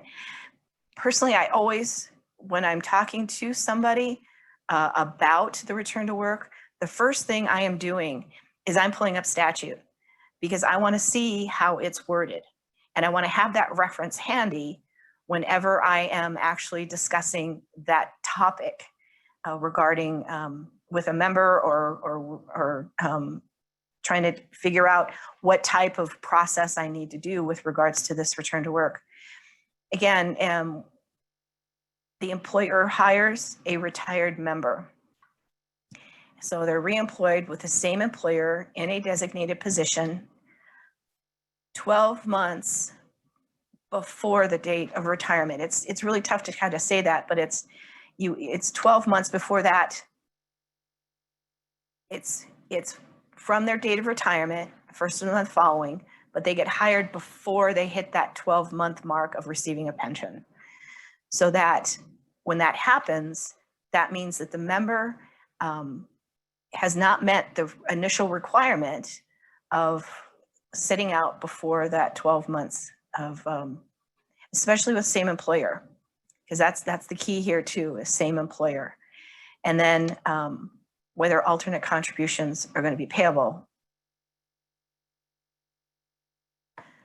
So we've got same employer before 12 months in a designated position. So the local board does need to meet. You're going to need to know that the employer is going to have to notify the local board that they hired a retired member. They're going to need to note their initial date of retirement for that member, what type of position this retiree is going to be doing. And in this case, the retiree was hired into a CORP designated position, which again is in statute as defined, and that there is alternate contributions that are payable because again, it's before 12 months in a CORP designated position, and the pension shall be suspended because the retiree came back to work to the same employer in a CORP designated position before that 12-month requirement of sitting out and receiving that pension. And that 12 months, again, is the first day that starts at the first day of the month following the date of retirement with the employer. Next, we're going to review return to work different employer. So in this case, the local board, again, the employer is going to notify the local board that they've hired a retiree. They're going to note the date of retirement from that CORP designated position, which again is the first of the month following. And then they're going to note what the new position is with the employer and the date that that retiree was hired. Now, in this case, what happens with a different employer that hired a retiree is that the subsidy could potentially be paid. So our office does need to be notified via the local board minutes with regards to what happened with this retiree who returned to work with a different employer, so that they know that with the request that's going to come into our insurance department, that they can then pay that subsidy on behalf of that member. So the alternate contributions. These are contributions that are payable to the plan when a retiree is hired into a designated position. The rate is calculated per employer and found in the individual employer actuarial valuation. The local board submits the minutes no later than 20 days after the meeting, and the demographics gets updated in the employer portal. So what that does is in the employer portal, there is an action item in there that's about rehired a retiree or something like that, so that we know that when those contributions start coming in, that the employer is paying on behalf of that retiree that is in a CORP designated position. We know how that money needs to be moved and tracked. Why is this needed? Well, statutes do require it. And again, if this retiree comes back into an active position with the employer, then more than likely they're going to be taking that active insurance because it is so much less than the actual retiree insurance, group insurance. And if you've ever looked at ADOA or ASRS rates, they have not decreased in all the years that I have been here. So more than likely they're going to take that active coverage. So that way, once they do that, the subsidy can be applied towards that out-of-pocket cost for them. And to determine if alternate contributions are payable, again, if it is a CORP designated position, because what's happening is you're taking a retiree who can never contribute or obtain credited service again, you're hiring into that CORP designated position. So alternate contributions are going to be payable because you don't have a new hire coming in who's going to be paying employee, and we're not going to get employer contributions on their behalf.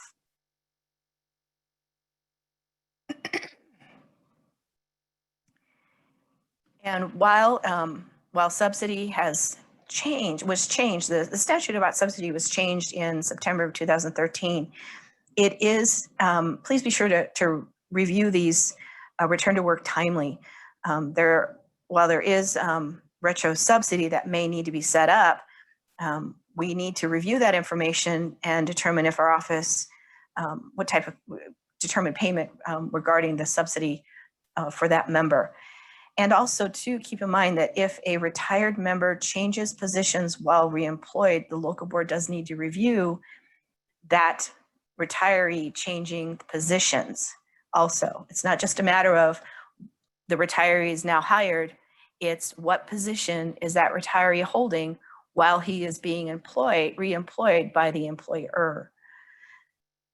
If there's any questions, I'll be glad to help try to answer those.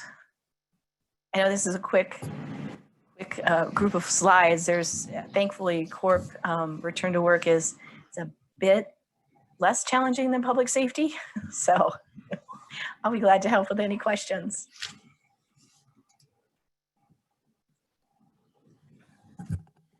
Joann, what if a retiree returns to a designated CORP position less than 12 months after retirement with a different employer? Is the pension suspended? Oh, that's a good one. That one. Yes, I'll have Robert help me with that one. Sure, I'll be happy to. The short answer to that question is no, it will not. And that's actually a recent change, probably within the last couple of years.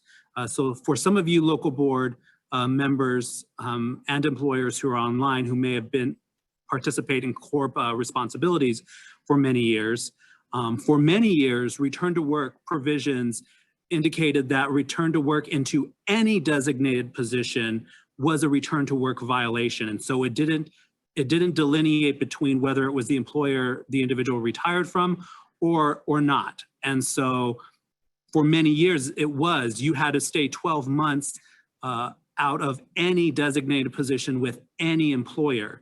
But recent legislative changes has modified the return to work rules that merely now just state, we're now just concerned with returning to work with the employer that you've retired from. And really ultimately return to work provisions are put in place to ensure IRS compliance and ensure that we're a qualified plan. Because we have to prevent what we call in-service distributions. And so when you have individuals who are retiring from an employer and then almost immediately returning back from employment, it becomes very difficult to solidify a bona fide separation of employment. And so that's why these return to work rules have been put into place, is to kind of ensure that there's a bona fide separation of employment, to ensure that there's a bona fide retirement.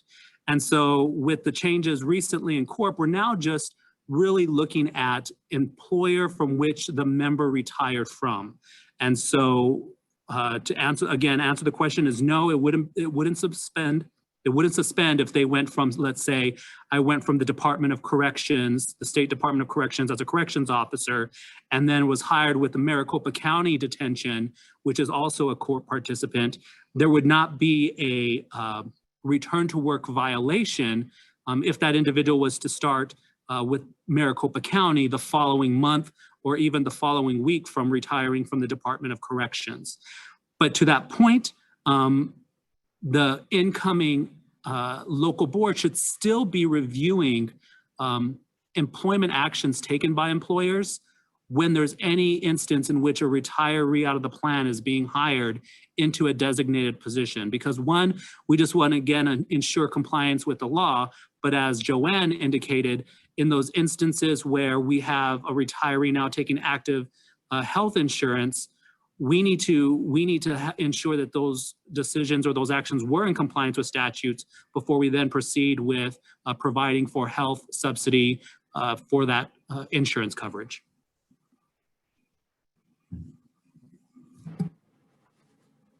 Joann, what are the most common difficulties that you see employers and local boards having with corrections return to work in the alternate contribution rate? What I've normally, the challenge is the communication. I think through the years, it's always been the communication between the employer and the local board, because sometimes there's not that, the local board is not part of the HR.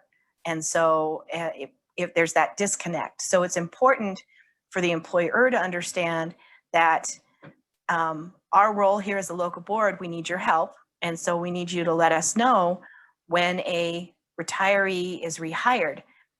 Now that makes it challenging too, because that member who is now a retiree will look at you like, what do you mean? Yeah, I've retired, but when did I retire? And it's like, for some reason, once members retire, they seem to forget certain pieces of information, like when they retired and who they retired from. It's pretty interesting sometimes, the phone calls we get or the emails that we get. But it's important to have that communication between the employer and the local board, so the local board can stay on top of these return to work individuals, these retirees who return to work, and keep up on getting those action taken on their situations, their positions. Excellent. Thank you, Joanne. We're going to keep the lines open for about 15, 20 seconds to see if we get any additional questions. If we don't, I guess we'll be taking an extended lunch break.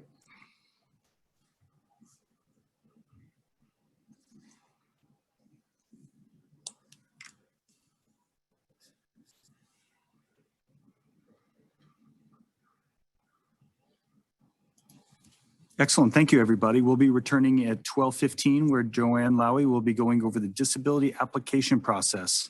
We will see you soon. Hello, and welcome back again to the 2021 PSPRS Annual Conference. I'm going to start with a little story. In 1959, my father became a firefighter for a small town in Illinois, and he loved it. And if not for a series of events, I would still be in that small town in Illinois, because my father would have worked and retired with a normal pension from the fire department. But in 1968, while on the job doing his firefighter duties, I believe they were training, my father had a heart attack. Thankfully, he did recover and was able to return to work. But in 1971, between my father's health and my brother's health, our family doctor told my father and mother, you got to get out of here, got to get out of Illinois in the cold climate and go somewhere warmer.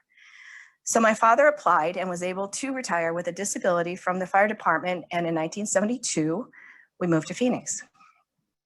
So while I didn't follow in my father's footsteps directly, I do like to think that I am helping in a different but important way working here at Public Safety Retirement. So what I'm going to go into is the Public Safety and CORP disability application process. First are the resources for public safety. And if you've ever received an email from me regarding a disability, more times than not, I am adding the reference of the statute to my email. So my go-tos whenever I'm answering questions is going to be 38-842, 38-844, requirements for disability pension, and 38-859, medical boards and purposes. So when it comes to 38-844, it's not just the first couple of paragraphs that talks about the disabilities. It's basically the whole piece of it. And there are a few paragraphs in there to read, because also in that portion of the statutes, it's going to give you the couple of pieces of information about when a member is not eligible for an accidental or an ordinary disability. So we have run into the one or two of those issues with that part of the statute. The other references, of course, is a model uniform rules of local board, and that's a good one. If you haven't read through that, I would suggest doing that. It is a really good resource. It is on our website, the same place the retirement spreadsheets are, under resources. You've also got the local board retirement manual and the retirement spreadsheet. Resources for CORP. So here are the resources for the CORP statutes that we are, again, are my go-to whenever I'm working on answering disability questions. For CORP, I'm always going to 38.881, definitions, 38.886, which is accidental qualifiers, and then 38.886.01. So again, that's my go-to because that's going to let me know what is required and what information I need to obtain in order to be able to get that disability process rolling. And again, under CORP is they also have the model uniform rules of a local board. Again, it's a good resource, local board retirement manual and retirement spreadsheet. So the initial start of the disability process is the member is going to partner with the local board secretary to start the retirement spreadsheet based upon the type of disability the member would like to make application for. You complete the application process. Once that application, it's the 2 pages, are completed and signed by the member and the local board, that's going to start that 90 days. Now, somewhere in that process, you also need to compile the medical records. And what I've always suggested is that the member's making application for this disability, if that member can obtain those medical records from the doctors that they've listed, and any medical records pertaining to their nature and cause, to get those for the board. Now, it's much more timely in that case when that happens, because the member is going to be able to obtain that information faster, more than likely. However, page 2 of the application does provide, as long as the member initials those spots, does provide the release of information to the local board if the local board does need to reach out for those records. Now, also part of that application process is page 1 of the application itself, where it asks for the date of this disabling incident and the nature and cause. That's huge with us here because we don't know what is happening with that member. We don't know what their situation is. We don't know what they're making application for. So by indicating that on there, it helps us to be able to follow through with the review steps that we need on our side. And also on page 2 of the disability application, the date that the member signs for it, and then the date that the local board receives it. We've got to have that date of local board receipt.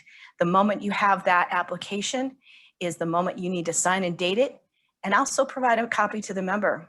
That way they know, because that's where we're going to go if we need to determine how far back we can retro that disability payment, because we're looking for the date of application.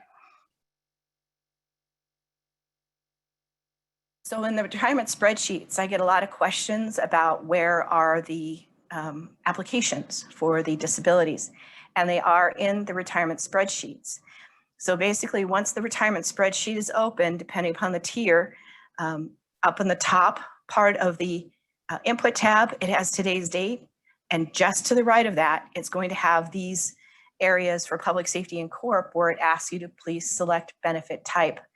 So you'll need to click on the button for the specific type of disability the member would like to make application for.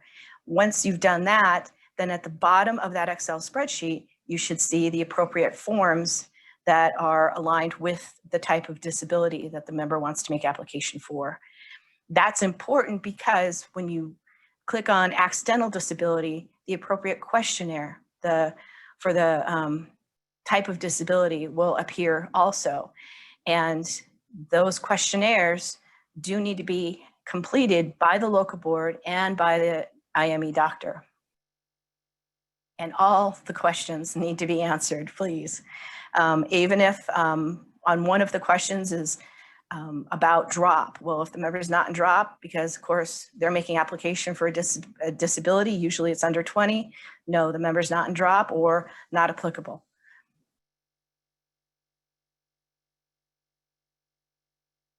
So when a local board gets this information, there's a couple of things that I would suggest to review to make sure that that you can proceed with the application itself.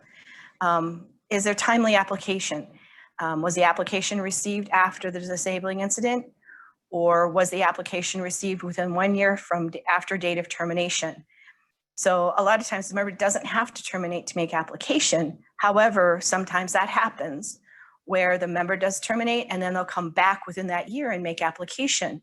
Again, that's where that the second page of the application on page 2 there at the bottom, it's signed by the member and the local board. So we know based upon, you know, his date of termination, when they made application, and then if the disability is awarded, we'll know how far back we can make that retro payment.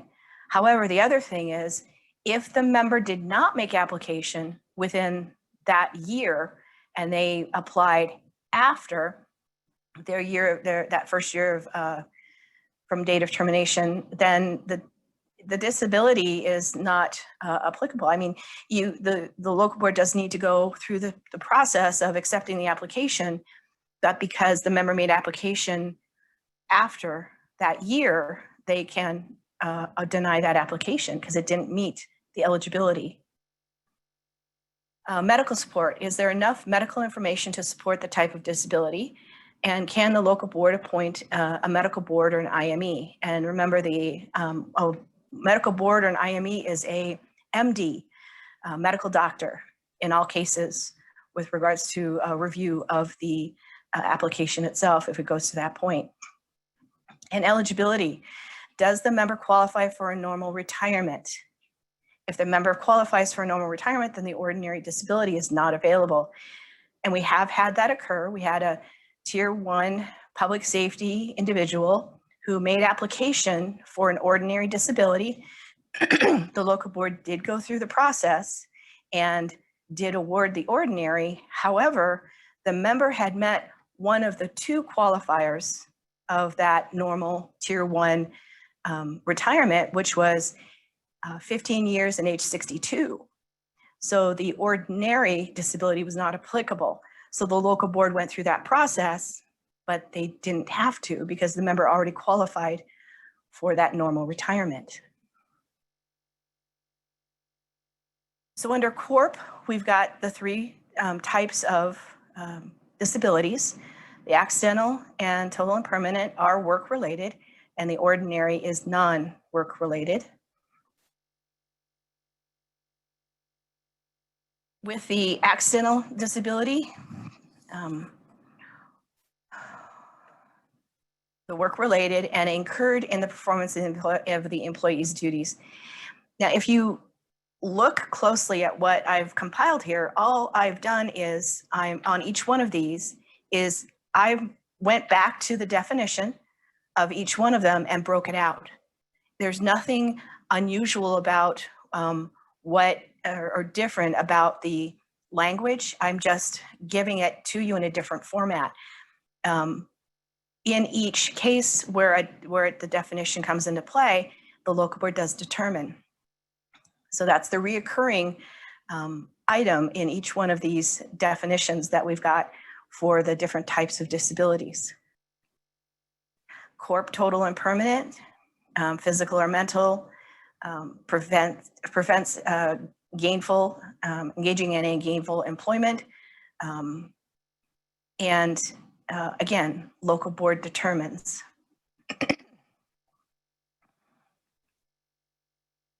Non-work related is both physical and mental, and they both note that it's total and permanent, but in each case, the physical, total and permanent, it prevents from performing a reasonable range of duties within the department. A mental, total and permanent, prevents from engaging in any substantial gainful activity. And again, we're noting statute reference so you can review that definition, because that's what we're going from are the definitions of these types of disabilities.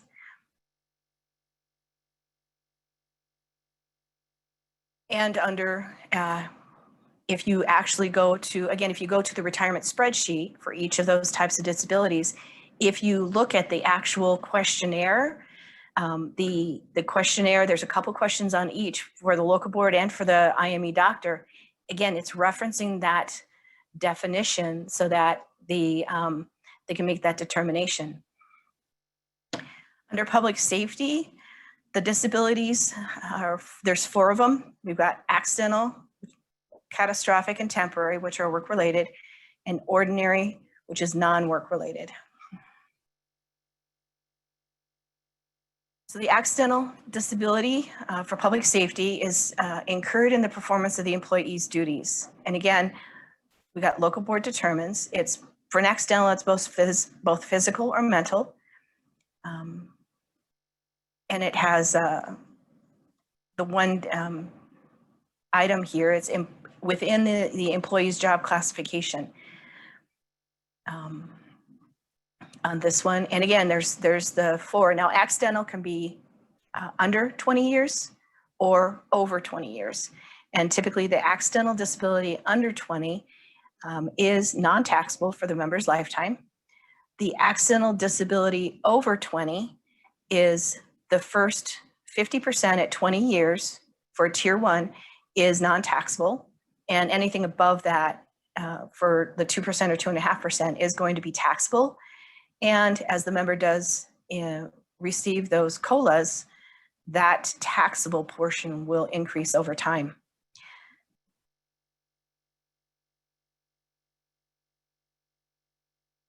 Catastrophic disability incurred in the performance of the employee's duties, work-related.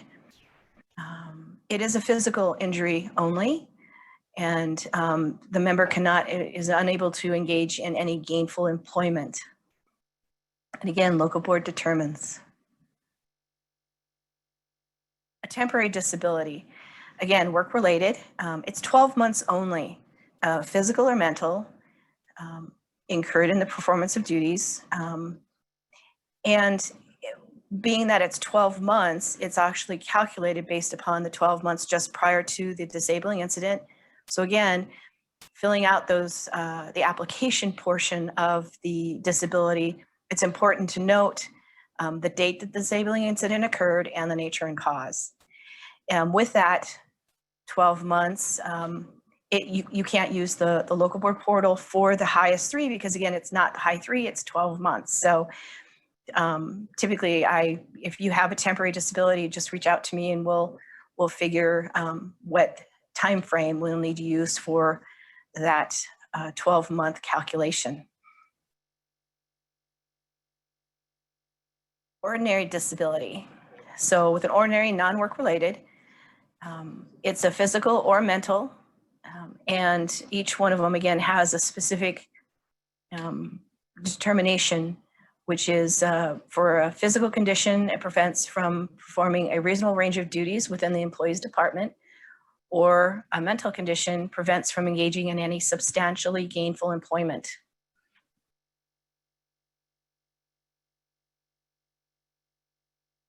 So as long as the application is complete and the member and the local board has the medical records, they can review that information and determine if they can appoint a medical board. Again, the medical board is an independent medical doctor, an MD, that will review the member's nature and cause of the disability, which again, that's why it's important to note it on that application.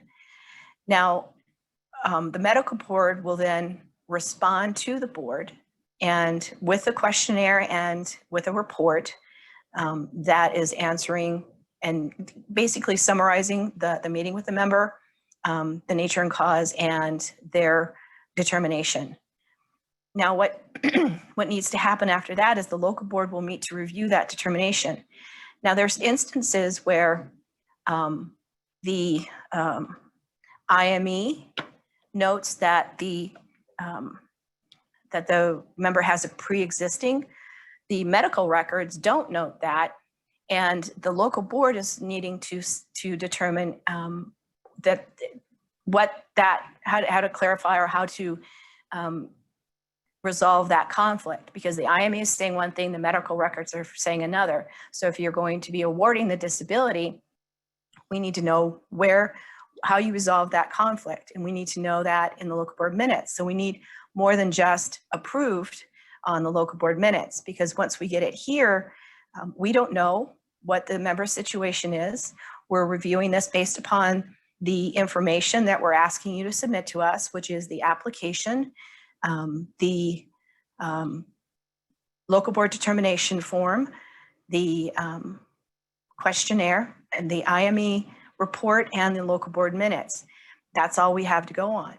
So by providing us with more information regarding, you know, why did you award this disability? What information did you use to come to your decision? It doesn't have to be a huge narrative, but just something for us to go from in order to understand why you came to this determination. Now, a lot of times what might happen is we'll review the information and we'll still have questions. And that's typically when we'll reach out and we'll say, okay, this is what the minutes say. This is what the medical records say that we're reading. This is how we're reviewing it. The IME says something completely different. So what did you do to resolve this? And we'd rather not have to go back and ask these questions. So if you can provide us with more information in order for us to be able to review that in a timely manner, that would be wonderful. Let's see, another example is we did have a board who submitted everything we asked for, the application, the questionnaire, the IME report, and the minutes. However, after reviewing the information, what was noticed is that the information that was provided to the IME doctor was actually about an accidental disability. So it was a questionnaire and the typical questions that the local board, when they send that initial letter to them, asked for. But the member was making application for catastrophic disability. So the local board we needed the local board to go back to that IME doctor and opine upon the catastrophic and answer the questionnaire. So that's going to hold up that disability, because now the local board does have to reach out to that IME doctor and have them respond yet again to them in order to get the local board to be able to then award the catastrophic based upon the catastrophic determination. So that's why I wanted to put those other slides together, was because you need to look at the type of disability the member would like to make application for, make sure that the questionnaire is complete and it's based upon that particular type of disability that the local board is able to award, and that the medical doctor is opining on the correct questions to be able to make that. Once they respond, the local board can then answer and make their determination in a timely manner.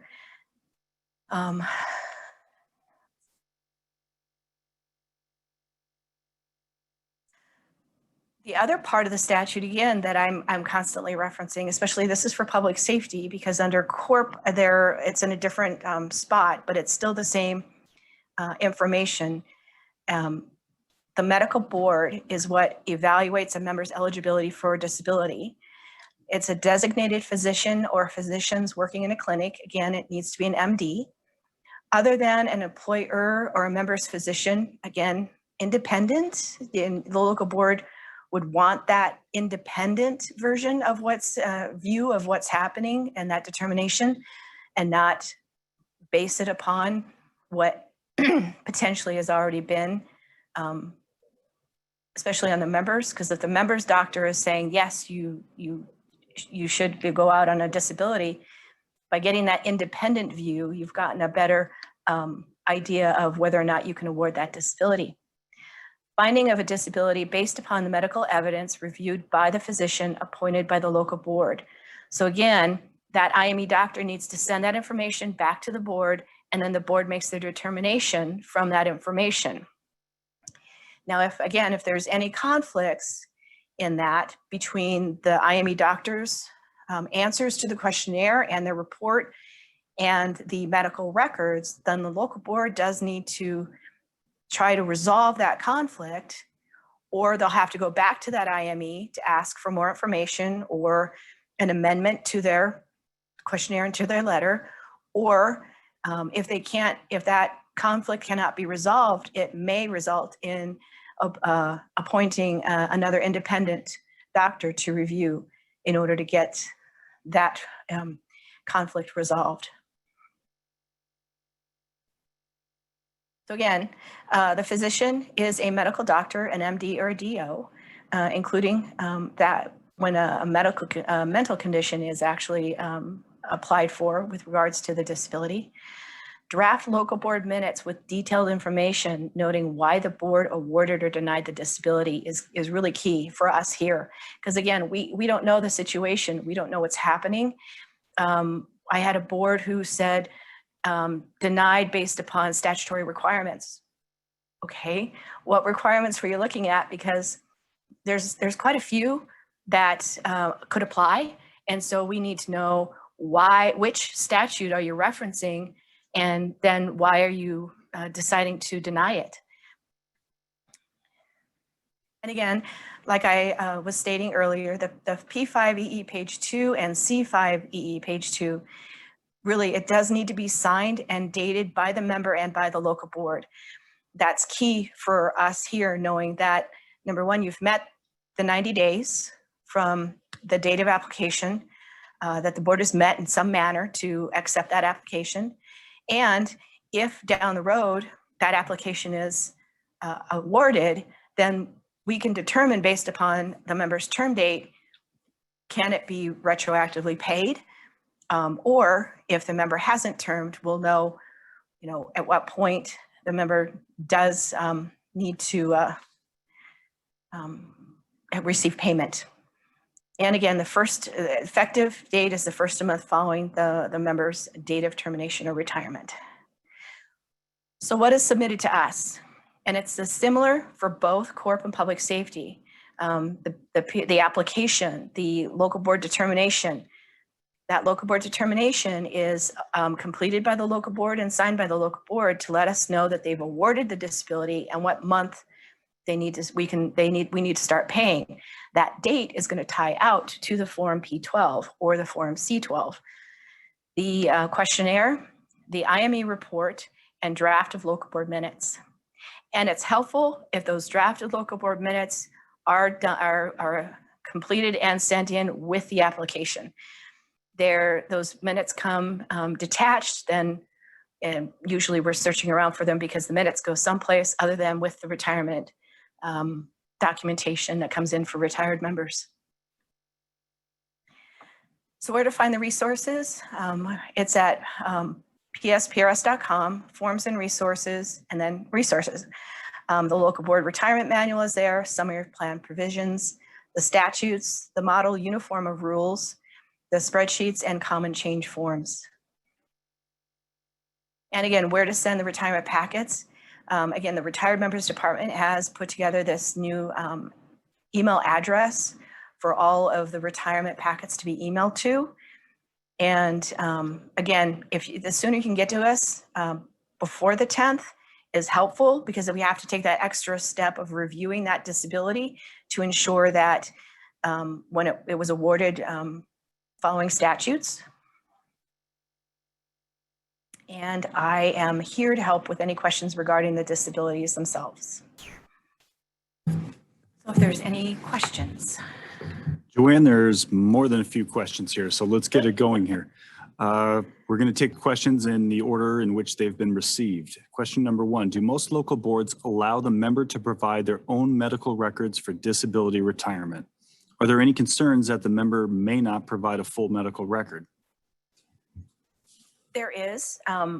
It's just the way that I've always presented it to the local boards is number one, it's the members' records, so they can access them faster, and they can gather that information prior to making that application and attach that all together.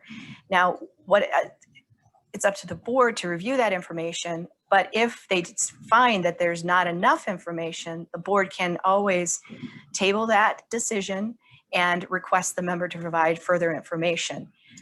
Of course, the less information they provide, the longer that determination for the disability is going to linger, because the board's going to have to go back to that member and request that information. Or if the local board can then reach out to that doctor or physician or hospital themselves and request that information. The local board retirement manual does have some sample letters that you can use in that case. Joann, can a temporary disability be changed to a permanent disability if the condition of the member changes? Yes, the temporary disability, again, it's 12 months only, and we will basically stop, put a term date in to stop paying. So it's up to the member to then make application with the local board for an accidental or ordinary disability. So those are the two types of disabilities that would carry on in a permanent nature for them. But the member does have to make application, and the disability process will start all over again for that type of disability that they're now making application for.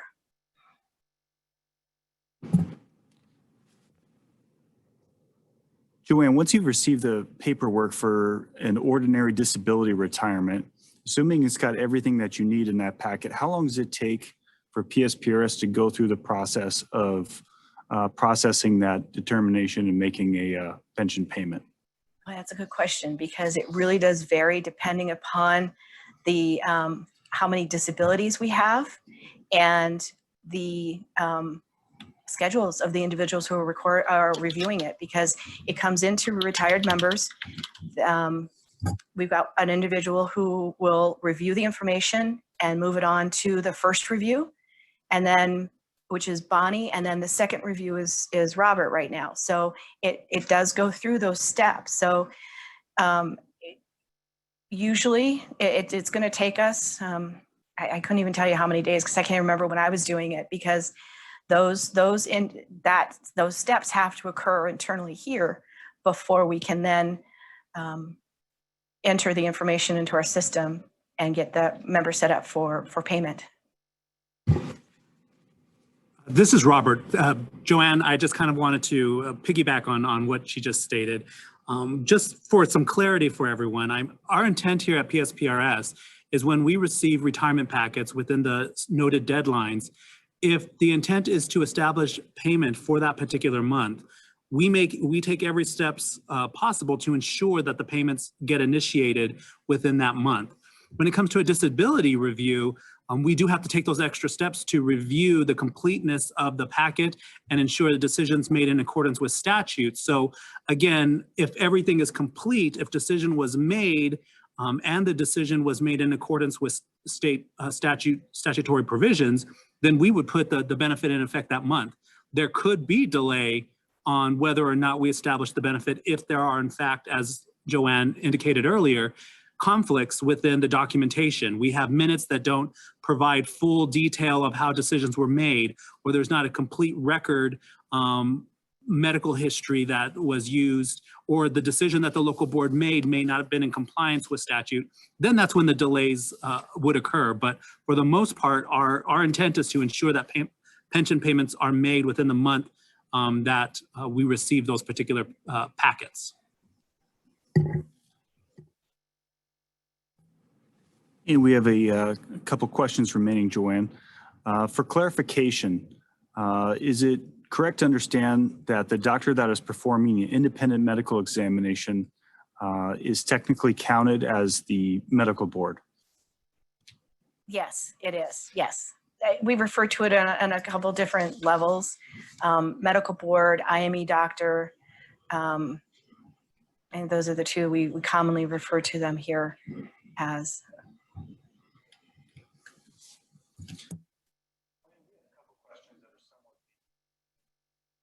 Joann, we have a few questions that are based on the premise of moving from temporary disability to permanent disability. So I'm just going to let one, try and wrap one up here succinctly.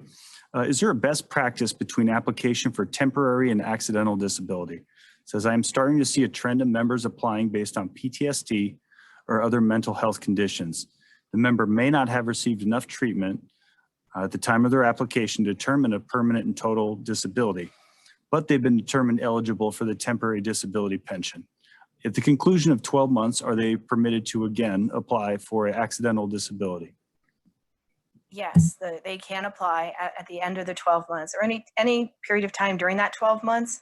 if it's been determined that the member is at that point where they feel that they can make application for that accidental permanent disability, then yes, they can.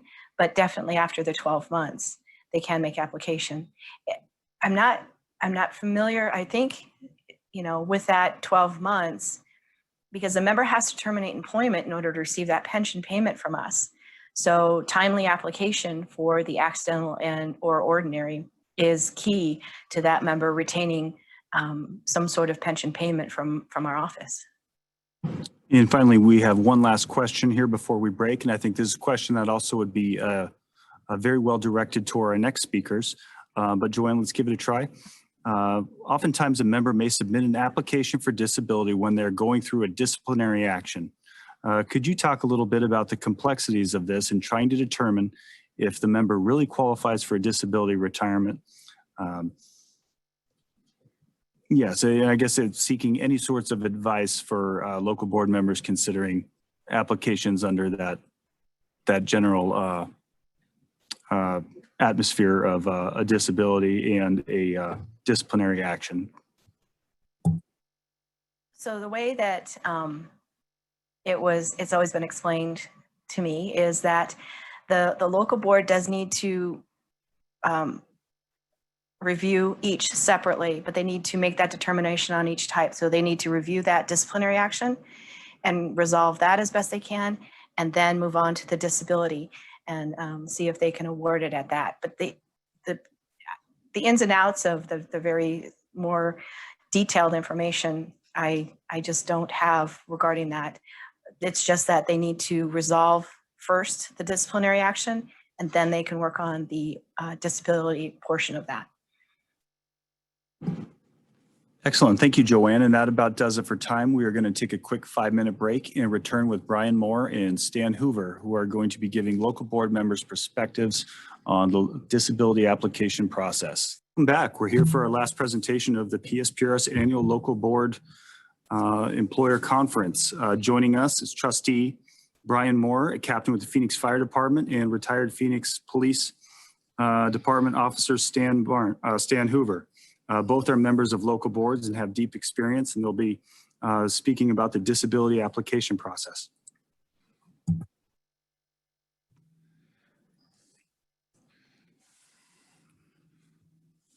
Right, here we go.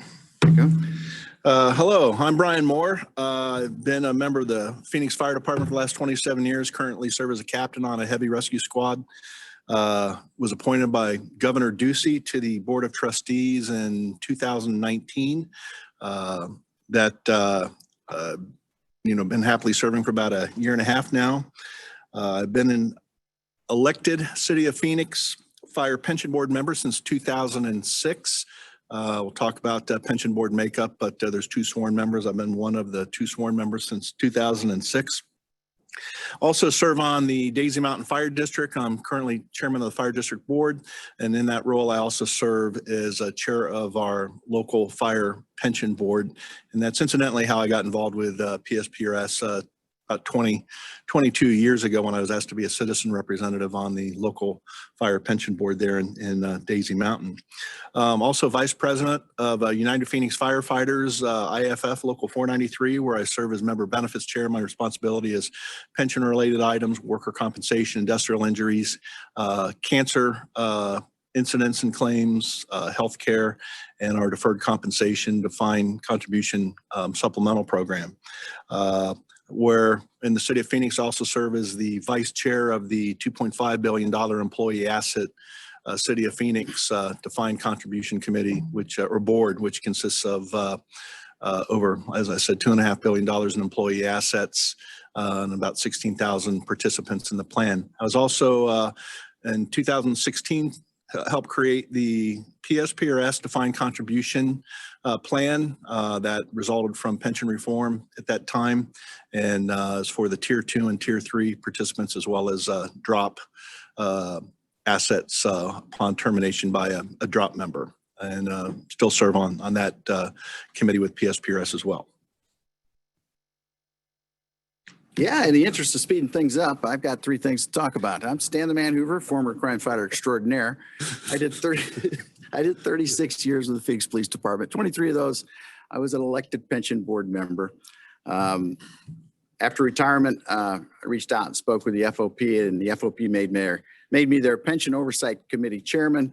And I work with Sean Matson and a number of people over at FOP across the state to make sure that we stay on top of what's happening with PSPRS legislation and that sort of stuff. And I tend to volunteer with PSPRS to do these classes along with Brian in different parts around the state. So a lot of information. This will be review for a number of people. It also, we have 4 slides at the end, current affairs, current topics that boards may encounter in the upcoming year or two. So let's get right to it. All right, great. So, Guess we're not starting with fact finding? yeah. Okay. So Joann went through the different types of disabilities he had, and we sat in here and listened to some of the questions she's got. And I think Christian may throw 1 or 2 of those back out to us here. But one of the things we really want to press with the local boards is building a record for legal review. Okay. So the process goes, and I know Joann gave you a very sanitary type administrative process, but the process starts with the person submits an application and documentation to whoever that might be in their organization or city or department, wherever it might go. All right. The local board then accepts that application for packet review. And the question always comes up, can I deny that package? And the answer is, yes, you can deny it. You can't deny him submitting the package, but once you've reviewed all the information they've given you, if there's not enough information for you to determine whether it occurred in the line of duty, it's work-related line of duty and those type of things, or he's not stationary, you can just deny it. You can say, we don't think you're at that point yet, and tell them what more records they need, and they'll go get them. You can also table it if there's not enough information there. So what a local board should be looking for to build this record, are there industrial packets of prior, past, or current history of this injury? With the city of Phoenix, especially with the fire department, we've become very adept at completing those industrial packets. Can you deny an employee an industrial packet? No, it's actually under state law, the employee's responsibility to file an industrial claim. So you can't deny somebody. We hear from time to time that, administrative folks, chief officers say, well, that's not an industrial related injury. Well, unfortunately, those folks don't have that right to determine that. The employee has the right to file a claim and go through the adjudication process with the industrial commission.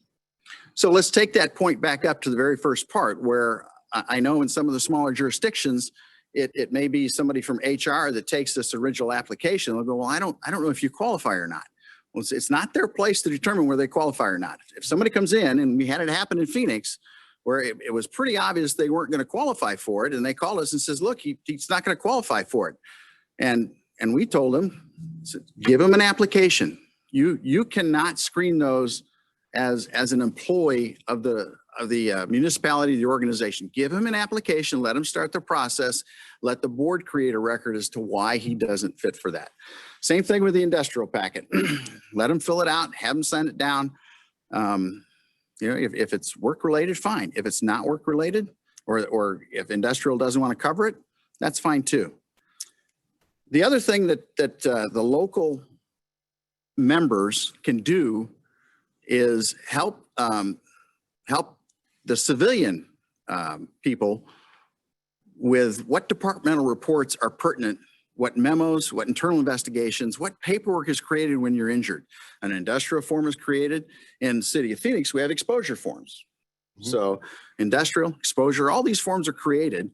And the civilians sitting on your board, they may only know that there's a police report, and it might not be called a police report in yours. It's called a departmental report with us. There's also memos that you can write and different things that occur. So that local board member, his job is to help those civilians and even the board secretary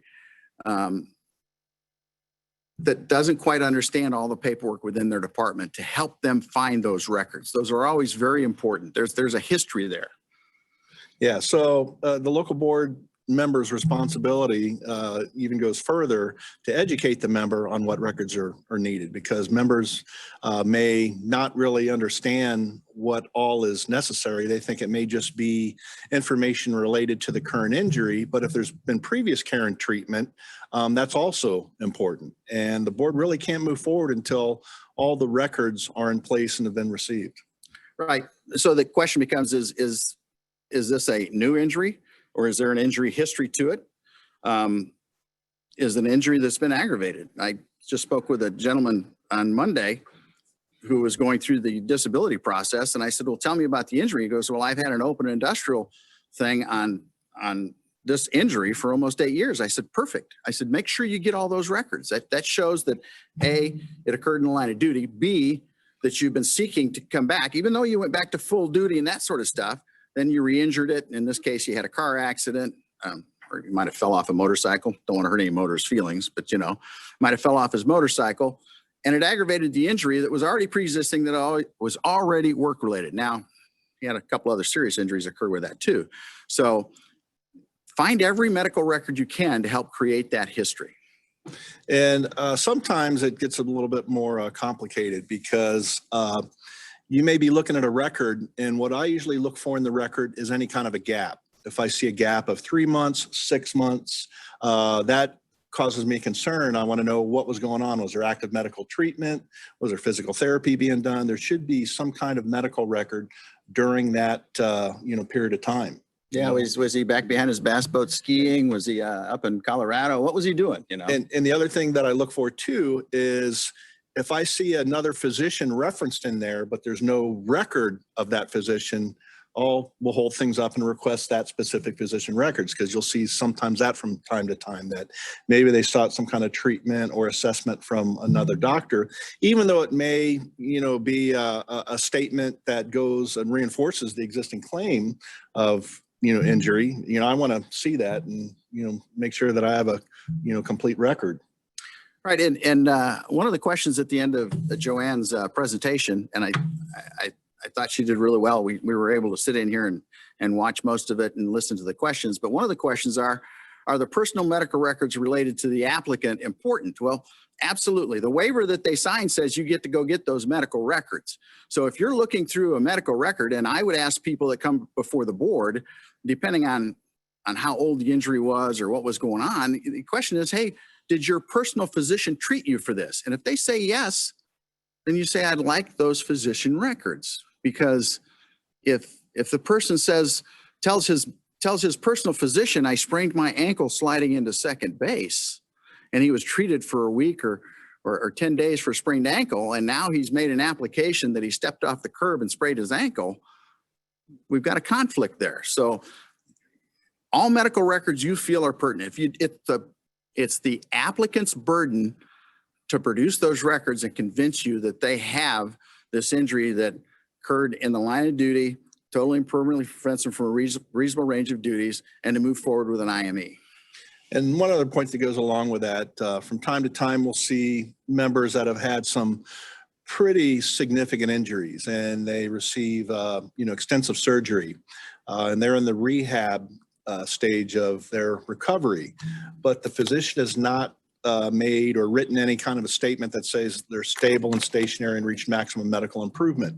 Even though I know in my mind that a member is probably not going to come back from a significant surgery of that type, I asked them, I said, hey, about 6 month period of time usually has to pass from that surgery that they become stationary and stable, and we get that document from their surgeon or treating physician that says, okay, we've done everything we could. They're still going to undergo physical therapy, supportive care and treatment, but they have permanent restrictions. So that's what I'm looking for to really start moving the case forward. Yeah, I think use your best judgment. I know of a situation with one of our boards where a person sprained his ankle, claimed it was on duty, claimed he was doing physical fitness on duty on behalf of the organization and that sort of stuff, and that he needed his accidental disability, and he came in and put in for it. We said, well, when did you sprain it? He says, well, I sprained it, 2 weeks ago, 3 weeks ago. and I want my disability. And it's like, well, you're not stationary. Have you received any treatment for it? What, where are you going with this? Well, we denied him, didn't move him forward. If you don't like the word deny, you just don't move it forward. We'll come to find out he had a job offer. So he was trying to get his disability and move on to the new job offer. So, I mean, I'm not saying that sometimes people try nefarious things on a local board, but sometimes your job is to dig deeper into it and find out what's really going on. In both my local boards, we've tabled applications because they have not become stationary or stable or reached maximum medical improvement. We'll table their application until, that takes place. So that's a good piece of advice for the elected local board member. When somebody comes to talk to you, okay, and you say, well, one of the things the board's going to look for is, are you stationary? And then explain to them, maximum medical retirement, this and that. And you explain to them, well, yeah, I've been doing this and I'm going to see my doctor next week. Well, if you're stationary, your doctor needs to note that in his doctor's notes. And one of the things I look for in the packets when they used to come through was sort of an explanation. The doctor says this stationary is not going to get any better. In fact, the injury may deteriorate and he may have other issues related to this thing. So as a local board member who's elected, those are things when people come to talk to you, be careful that you don't give them too much advice that they think it's some form of legal advice. And once they finally put their application in, you need to stop talking to them about it. So, yeah, I also make it pretty clear that, how the process works, what it involves, and there's 5 members of the board. So they're going to have 3 that support, moving their application forward in the process. Well, and this is where I like the citizens who are on the board because they have a role. I want them to be critical of this. I want them to ask those questions or look critically at those board records that you're trying to build. It's fair game. And if we'll get to another slide later on some things that any board member can do, but specifically the appointed board members. So talk about the current work status issue. Well, point here. Work status, you're either full duty, light duty, no work, leave without pay, long-term disability. My phrase was, you can't be working on Monday and be disabled on Tuesday. Now, a large organization like Phoenix tended to carry people on light duty. You're on no work status light duty, or you're on light duty, but you have limitations. These fire departments had some of those crazy limitations. And we've also had folks that have been working and suffered a significant injury in the course of firefighting, duties, and ultimately ended up disabled just before they were supposed to be, retired. Yeah. So that's not unusual. But the big thing we want to make sure is that they're not in an emergency service position. My description is, from the fire side, if you are assigned to a vehicle that can go code 3 and has a switch for a siren and a switch for emergency lights, code 3 lights, then, and that's your last day, you're not, meeting our definitions. Pretty simple, basic firefighter definition. Yeah, we had a guy show up at our board meeting on an accidental disability. He was in uniform. He said, how'd you get here? He says, I rode my motorcycle. It's like, wait, you're working full duty? Huh? Timeout. And in the nature of the fire service and even law enforcement, folks will come to duty hurt and injured. I mean, they clearly have a condition that very well could be disabling, but, they work through those things and probably shouldn't, but they do. That's just the nature of the business. No one likes to show any kind of a weakness. Clearly they are incapable of continuing on that for any long-term period of time. But if their last day of employment, they are in that emergency capacity, not a light duty or alternate assignment capacity that has restrictions, then they don't meet that definition. And we've been sued for it on the fire side. So this is where we kind of talk about the person's made his application. The board is starting to hear it. You're starting to have some general discussion about it, but you're not getting what you want. So where do you go? Well, I would think that hopefully most of the board members have their local board attorney's phone number, at least somewhere where they can call them, and they can call them and say, hey, I have a question. How can I ask that question? Or do you know anything about some past precedent on this? So one of the things you can do is ask your board attorney. I think you'll find them to be very receptive. They want to make sure that you get to the right point and build a record, because they're the ones that have to go in court and defend your actions. So the big challenge that I've seen overall from most entities, including my own, has been getting records in a timely manner. That's been one of the biggest challenges. In my organization with the City of Phoenix, those records are provided to us. The member employee does not have to do that. They're gathered and provided to us, and that's been one of the biggest challenges. Other jurisdictions, I think they have to rely on the employee bringing those forward. But in either case, if there's an absence or gap in those records, you really can't move forward to make a decision until you find those records. Right. So if your board, if the chairman of your board is somebody with some horsepower in the organization, have them use their horsepower. The other thing is, if you're a civilian and don't understand what the fire service or the law enforcement services is doing, or what their job is, or what their function is, or how somebody's hurt, then talk to one of the elected board members from that organization and say, is this common practice? Is there other records that we would look for? And then if you're a firefighter or police officer, talk to the chain of command, talk to payroll, talk to city clerk, talk to the department head. Are there records that we need that are pertinent to us making a decision as to whether this person was injured in the line of duty? Can you help me make the case? And go down those lines with that. And one point, it's pretty distinct in the law that you do not have to have an accepted worker compensation claim to qualify for an accidental disability retirement. The industrial side of the business is completely different from us. And from many cases, we've seen denied industrial claims for a variety of reasons. Today's discussion is not to get into that area, but we'll tell you that we have granted a number of disability retirements that did not have an accepted industrial claim, but the documentation and medical records and information were there, and based on sound legal advice, made the decision to, grant the applicant the, requested action or accidental disability retirement.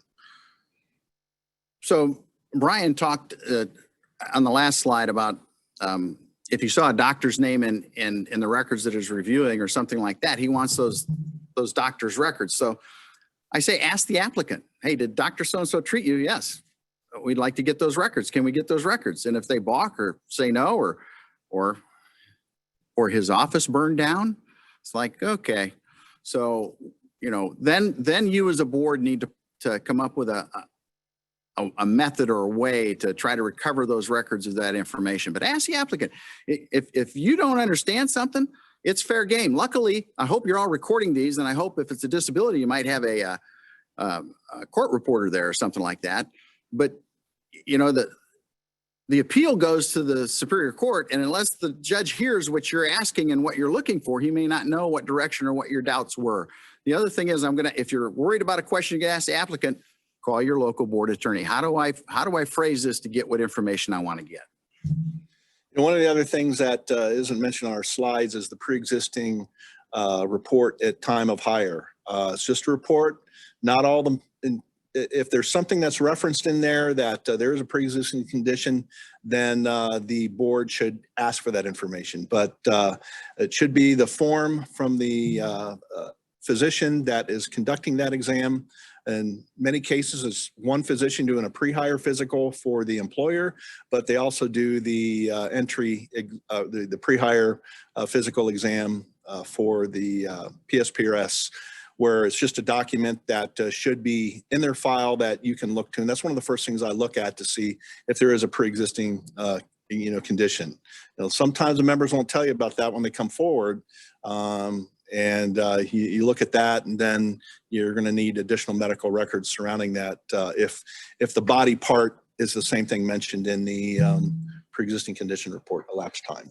So the bottom line here is, if you're not getting what you want, okay, you need to make a decision what you think you need, and then talk with your board chairman or your attorney, and then get with your support staff and try to go find it.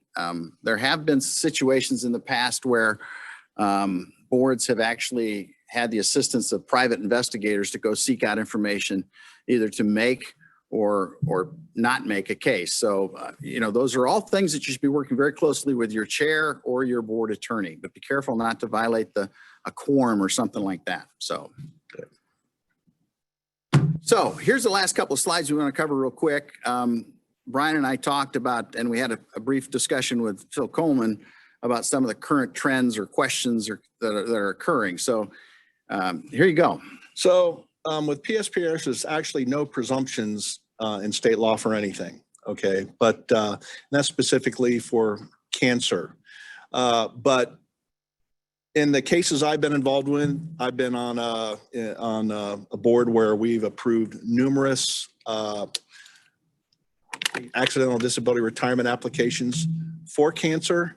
They also just happen to be the cancers also that were covered on the industrial side, meaning that they were under the law. Not all the cancers were actually accepted by the Industrial Commission, but what we did was had a complete record. We had exposure records over their history with the department, the fires and toxic exposures that they experienced over their time.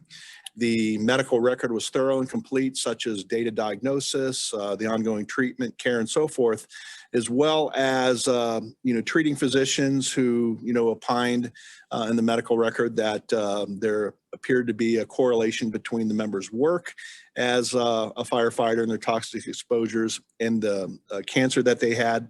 But that's not enough for us to approve it. So we have to send it out to an independent medical exam, which a medical board, which Joann talked about earlier. So we've sent all those cases, each individual one went out to an independent medical examiner who opined, and the ones that we approved, that it was more probable than not that the cancer occurred or was incurred through the course of their duties as a firefighter and their exposures to toxic smoke and byproducts of combustion. So the fire departments or fire service in general is very good at documenting exposures. Probably a lot better than our law enforcement brothers and sisters. Yeah, I'll make the point here for our either people from HR that are sitting there, or if there's any chairs of the board, or certainly our law enforcement people that are sitting on the board. Two things. First of all, feel free to dig into how these cancer ones were approved and how they went through it by reading the minutes from the City of Phoenix board meetings that involve that. But for the exposure stuff, if you're a smaller agency and you're not documenting it, get a hold of Phoenix. Phoenix police have gotten much better in this in the last 15 years of documenting our exposures. It takes us back to, if you remember, the meth labs and stuff like that. So now you take it out to the patrol section. So there you go. Okay. As I mentioned, you know, more likely than not, cancer came from firefighting. The independent medical examiner has to be a licensed Arizona physician. You can't get a Utah or California physician to, you know, write your IME report if they're not licensed in Arizona. And I'll have to tell you that IME doctors are difficult to find. What we have found is that IMEs in general, I'm just going to digress for just a second. PSPRS IMEs are a completely different animal than an industrial IME, as well as an accident insurance IME, you know, from a traffic collision or traffic incident type of deal. Because that's where the bulk of the work is. So the physicians that put themselves out to be IME, independent medical examiners, typically do the bulk of their work in that, and they write their reports that way. So it's, if you're using a firm that is contracting with an IME network provider, which provides network doctors, you're not going to be surprised if the bulk of your PSPRS IMEs are coming back written as worker comp or industrial IMEs. And I have a lot of experience having to request another IME on somebody because it was not written as we spelled out in our 4 to 5 questions that we asked specifically for a PSPRX accidental disability determination. So that's a big challenge. And another area that we have an even bigger challenge is getting oncologists to opine on cancer cases, because what we have found is that a lot of oncologists just specialize in treating the disease.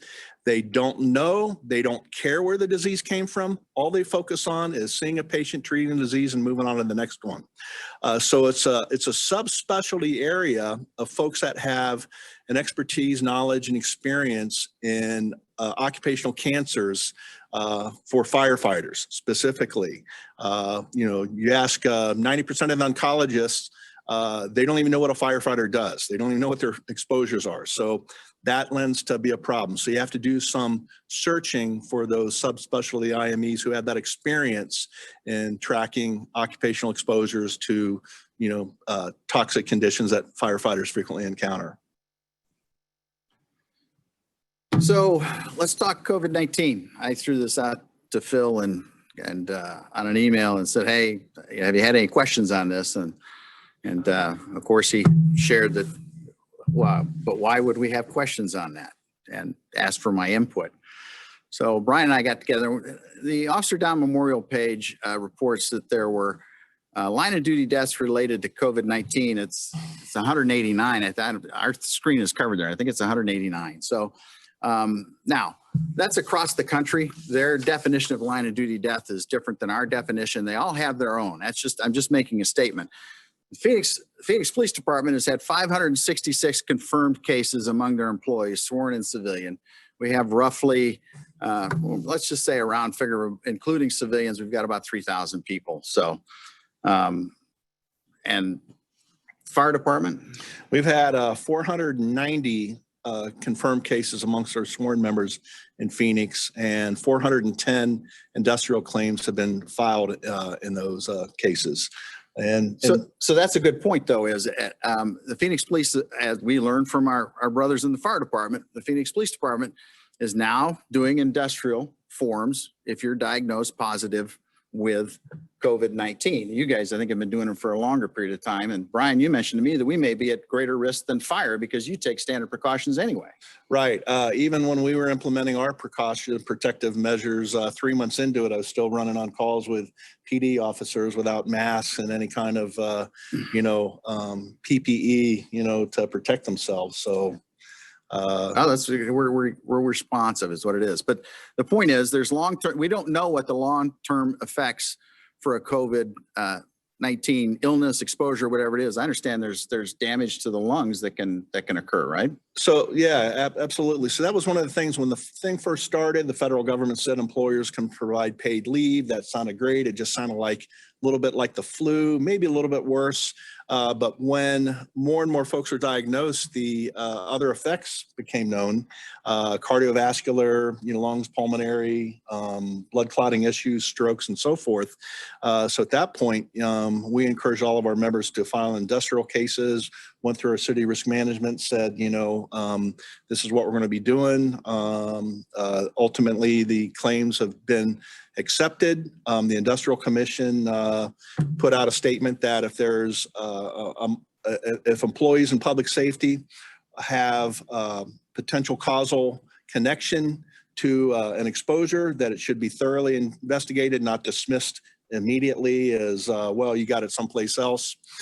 So what we did with our folks, and we've had probably a number of folks that have been hospitalized with really serious effects of COVID. And I'm not sure if some of these folks that have been affected will be able to return to work because, we have cardiovascular standards and respiratory fitness standards that we have to meet as firefighters. And I'm not sure if, some of the folks that have been affected will be able to return to those positions. So very well. Would you say that right now, maybe a best practice would be if there's a exposure to complete an industrial packet, submit it, at least there's a date, time, location, record of how it occurred or who you met with and what the situation was? It's documentation? Absolutely. And I think the fire service, for the most part, is doing a very good job of documenting their exposures. Okay. In the case of when somebody actually experiences the illness and is diagnosed is, hey, you have COVID, your illness and symptoms and so forth, then they ought to file an industrial claim. But once again, there's a whole process for adjudicating that. And even if it's denied, it's just something that's a record that would help on the PSPRS side. So let's talk a little bit about that, Brian. Then there's no PSPRS presumption for COVID-19 as being duty related, but documentation of exposure and diagnosis is the key. So if you were going to say, look, if Everybody else in the country can do contact or contract tracing with who's involved and what's going on. If someone came in front of you, where would you go look? You'd look at the squad level, the shift level, the precinct level. How many other people were exposed? Did they work together? Did he arrest somebody that ultimately was, let out of jail because they had a bad case of COVID? You look at the timesheets. You look at the duty versus vacation. If he was on vacation for 2 weeks and comes back and 2 days later he's positive for COVID when he walks into work, then you might have a question there. So the board options are not work-related, denied. There's an ordinary option there, or work-related, temporary, accidental, or line of duty. So, your question becomes, is it line of duty or not? Absolutely. It just kind of goes back to along the cancer issue. Was there an exposure in the course of duty? Like I said, the fire service has been very good about documenting not only toxic exposures from smoke and firefighting, but also when this COVID issue developed, there was a great emphasis put on when you encounter a COVID patient, because we don't know clearly how it's transmitted and what's really effective in protecting you, document those exposures and exposure forms. So most entities that I'm aware of in Arizona have been doing that, where they keeping a record of it. Yeah. And there's been days that probably out of all the EMS calls that were handled by different companies, probably 80-90% of those were active COVID patients with difficulty breathing, all the symptoms, fever, pneumonia type cases, and even mild cases. So. Yeah. So for your local boards, don't just accept it, build a record to reach your conclusion. And I just spoke about squad shift precincts. So that'd be squad shift firehouse or whatever it might be. And, were they on vacation before and all that sort of stuff? Your firefighters representatives and your law enforcement representatives, nowhere to go find those records for that board to figure out what was going on there. Was somebody in the house, was his wife diagnosed with it before he was diagnosed with it? Did it come from his home? You can ask all those questions at the board meeting, right? If he applies, hey, anybody else in your house been diagnosed? Ask those questions. The other thing too that I've seen is the number of cases that ultimately were probably transmitted within a fire station. You have a healthy crew, one person comes in, COVID positive, didn't know it, starts to get sick, and then the remaining members of the crew ultimately end up. And some of those cases that I'm very familiar with ended up with serious hospitalizations. And so if that wasn't work-related or a work-related exposure, I don't know what is. Yeah. So I guess we're ready for questions.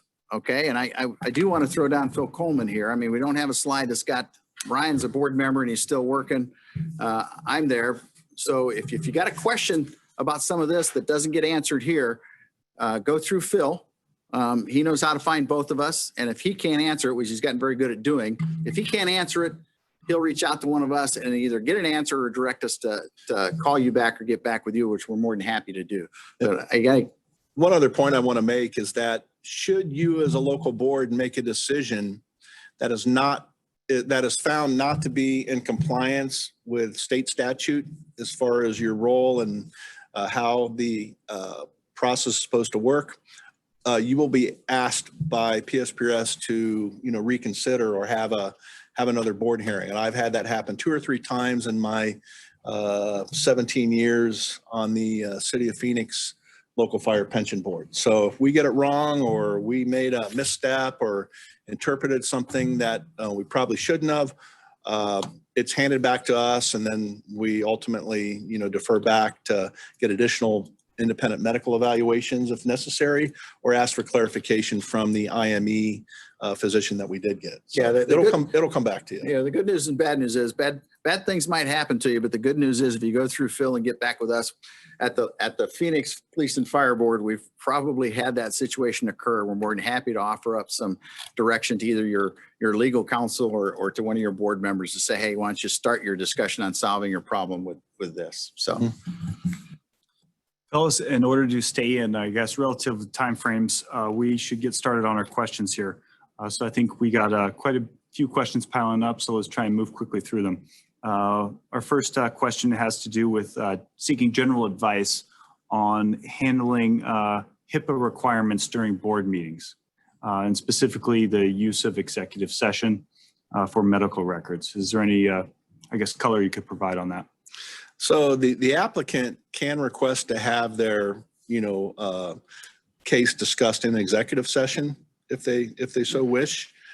In, most cases, they waive that. We have You have a waiver on the board. It says that waiver. some will be, some things will be discussed, but then we also, as board members, we took a lot of caution to not go into depth on any specific stuff. But, you have to make a public motion that says that this or that occurred and that you think he should be granted a disability. So most of that, I think a board can do in public. There are some reasons to do it in executive, so. Right. And as everybody knows who, for the most part, or should, is that you are a member of a public board. If you're a sworn elected member or the other members, has to be duly, noticed and agendized 24 hours and posted 24 hours ahead of time. And it has to be, you have to follow Arizona public meeting laws. And there's really no way around that. Can't meet in secret. You can't have your door closed when you meet, those sorts of things. But as far as the sensitive medical information, that's the board members receive that. They review that, typically don't discuss that in open public session, except for just if there's an absence of a treating physician, during a period of time, or maybe a condition and it's noted in the record, but it's not contained within the records, then you got to ask that question. Excellent. Question number 2, are there any records that local boards are not entitled to get when they're considering a disability retirement? I'll answer this one. Okay. Okay. So for me, for me, the answer would be no, because if they're not willing to produce certain medical records that are pertinent to your decision-making process, then they're not fulfilling their requirements to get their accidental disability. We specifically had a case where a person had a pre-existing condition related to a car accident where there was a in-court sealed settlement related to the injury that they were talking to us about. And we said, if you'll go to court, unseal that, then we'll move forward with your case. And they said, no, we're not going to do that. And we said, well, we'll table your case until you decide, and then work with your local attorney. How long are you going to hold this case, put this case on hold until the board comes back together and says, we believe there's information that they're not giving to us, and we made a motion to deny that application, and the person went on down the road. So there's no doubt in our mind that the court settlement was probably very specific to what we were going to look at, and there was probably a pretty nice settlement with it from what our board attorney could say based on the litigants that were involved in it. So it's not necessary to have medical records that are not related to the condition. If somebody's applying for an injury to the left knee, I don't think it's necessary to go back and ask them to provide detailed medical records on their treatment from a right elbow injury, for example. It's specific to their injury. So the key things are the pre-existing medical conditions report, not the entire medical records at the time of hire, their pre-existing medical, report. And if there is something in that pre-existing medical report, such as a previous knee injury, I'm asking them for, information and records pertaining to that care and treatment of that injury at the time, if it's related to the condition for which they're applying. We have a question here on mental health records, and we'll probably come back and forth between some of these topics. This presenter asks, we've had some difficulties with some mental health care providers refusing to disclose medical records to the local board. We've threatened legal actions, which have resulted in agreement for the provider to give the records directly to the IME, but still bypassing the local board. Do you have a perspective on what else the local board should do in these situations? Well, first of all, there's a release form that the individual has to sign when they're applying for the application release of medical records. If there's not a release of medical records, the board is the first step before it even goes to an IME. There's no provision for an application to go directly from a board or from an applicant to an IME doctor. That doesn't exist. The local boards are set up to consider, all the facts concerning a case, and the local board doesn't even have to send an applicant to an IME. In fact, that's one of the cases that we were sued on an orthopedic injury, only because the date of their last day of work in the system, they were actually working in the field. So we didn't even send that applicant to an IME. So as a board member, I'm not going to send some records to an IME that I have not made the decision on, because there may be some disqualifying information in there that doesn't require us to even send it further beyond. We can deny it at that point, just with the applicant's records we have in hand. Well, the interesting thing is the board wants the record, but the doctor or the medical portion of it doesn't want to release it, but they can release it to the applicant, and the applicant can bring it to the board.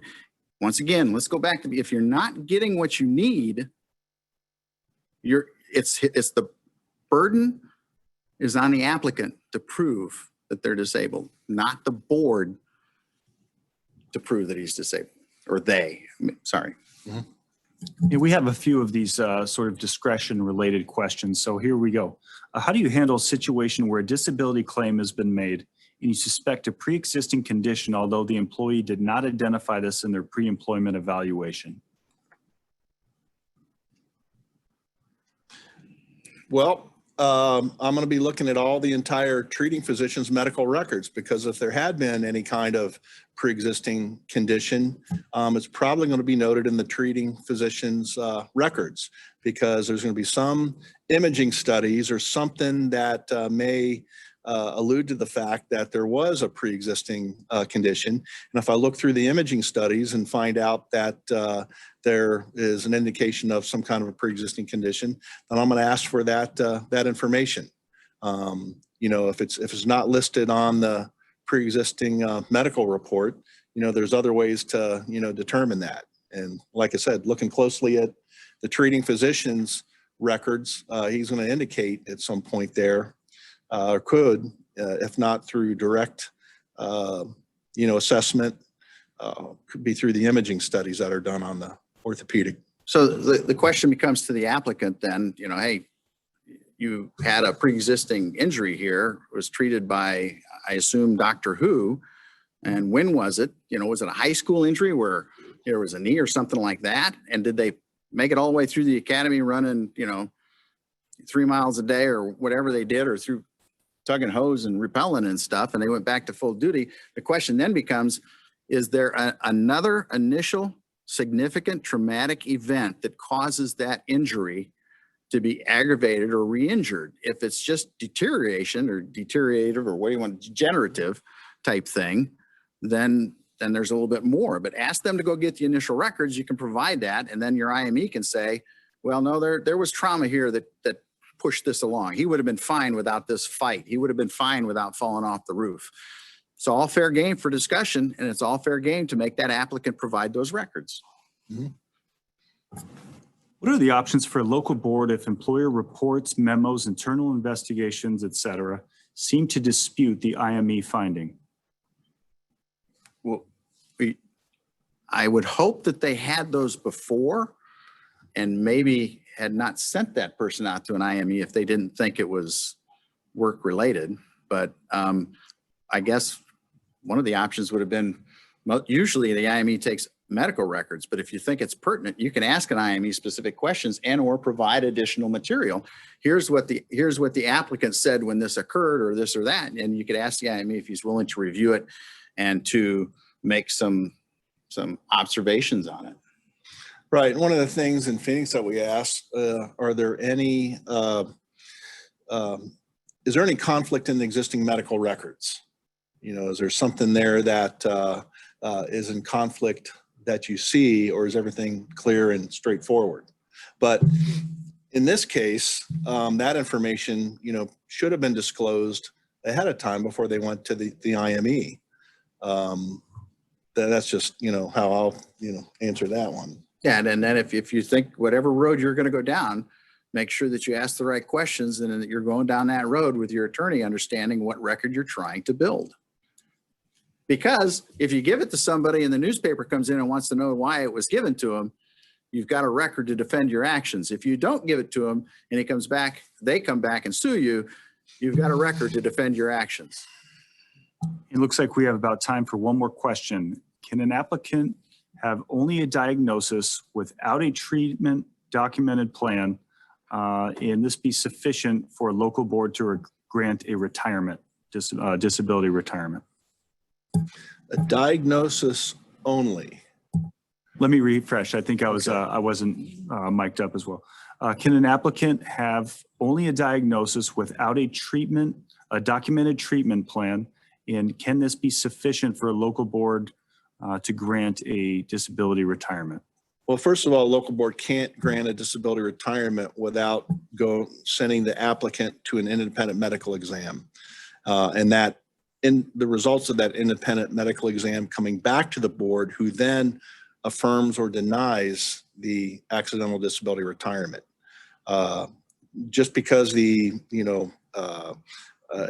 goes to an independent medical exam, all those records, need to be there. There should be, an injury that occurred in the course of duty. There should be a condition that's disabling. The condition that's causing the disabling condition should be permanent, and that disabling condition should not have been present, prior to their membership, or the condition leading to the disabling condition should not be present, prior to their membership in public safety retirement system. We talked about stationary, if you can't be working, Monday and retire Tuesday, what happened? What treatment did you get? What's the prognosis, not diagnosis? And where are you at in that? And if you haven't tried to come back, or you haven't followed the doctor's orders, then maybe we don't know if you're stationary or not. So the board needs to do that. And in that case, the board needs to do the pre-work before they send it out to the IME to do the later work. Yeah, I've tabled personally, the boards that I'm on, a number of applications that had not been through any course of extensive treatment. For example, somebody that was pending surgery. And knowing a great deal, I'm a paramedic. I've been a paramedic for 30 plus years, so I'm pretty familiar with medical terms and medical conditions and so forth. So that's helped me, somewhat. And also assisting firefighters with serious injuries. So I know when somebody the odds are against them coming back. Even though that may be the case, they still have to go through the course of treatment. They have to reach a point where they're stationary, they reach maximum medical improvement, because one of the questions is for the board to grant that, is the disabling condition permanent? Okay, and maybe there's a chance they could come back without restrictions. But you can't move forward without having all those components. Christian, would you toss us the last question? I think that Joann had about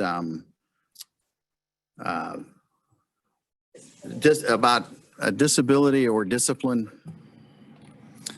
That's right. It was something to the effect of, do you have any thoughts or guidance when you see a disability retirement application from a member who is facing a disciplinary action?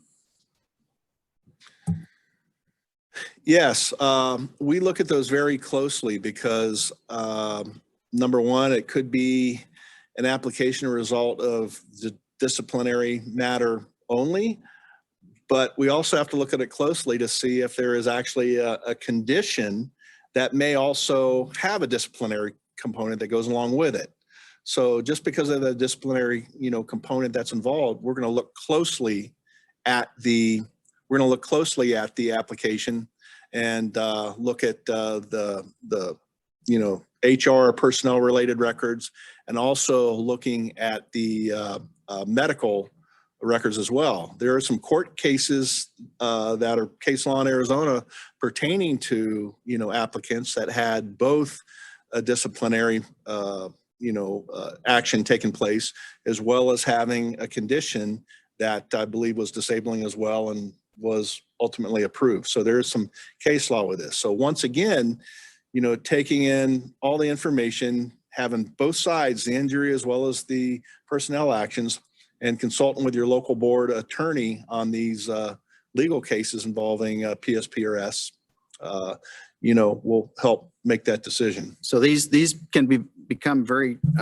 lengthy situations. And the bottom line is the person terminating his employment by reason of his disability, or is he being terminated by reason of his discipline?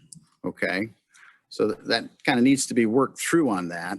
Now, there's some legal laws involving law enforcement officers and internal investigations where some jurisdictions will tell you we can't release that report until the discipline has been given and the appeals process is over. Well, if you think it's pertinent to your board, then you can say, we're willing to hear your thing, we're willing to hear your case, but we want to look at this disciplinary process, procedure, and what the situation was.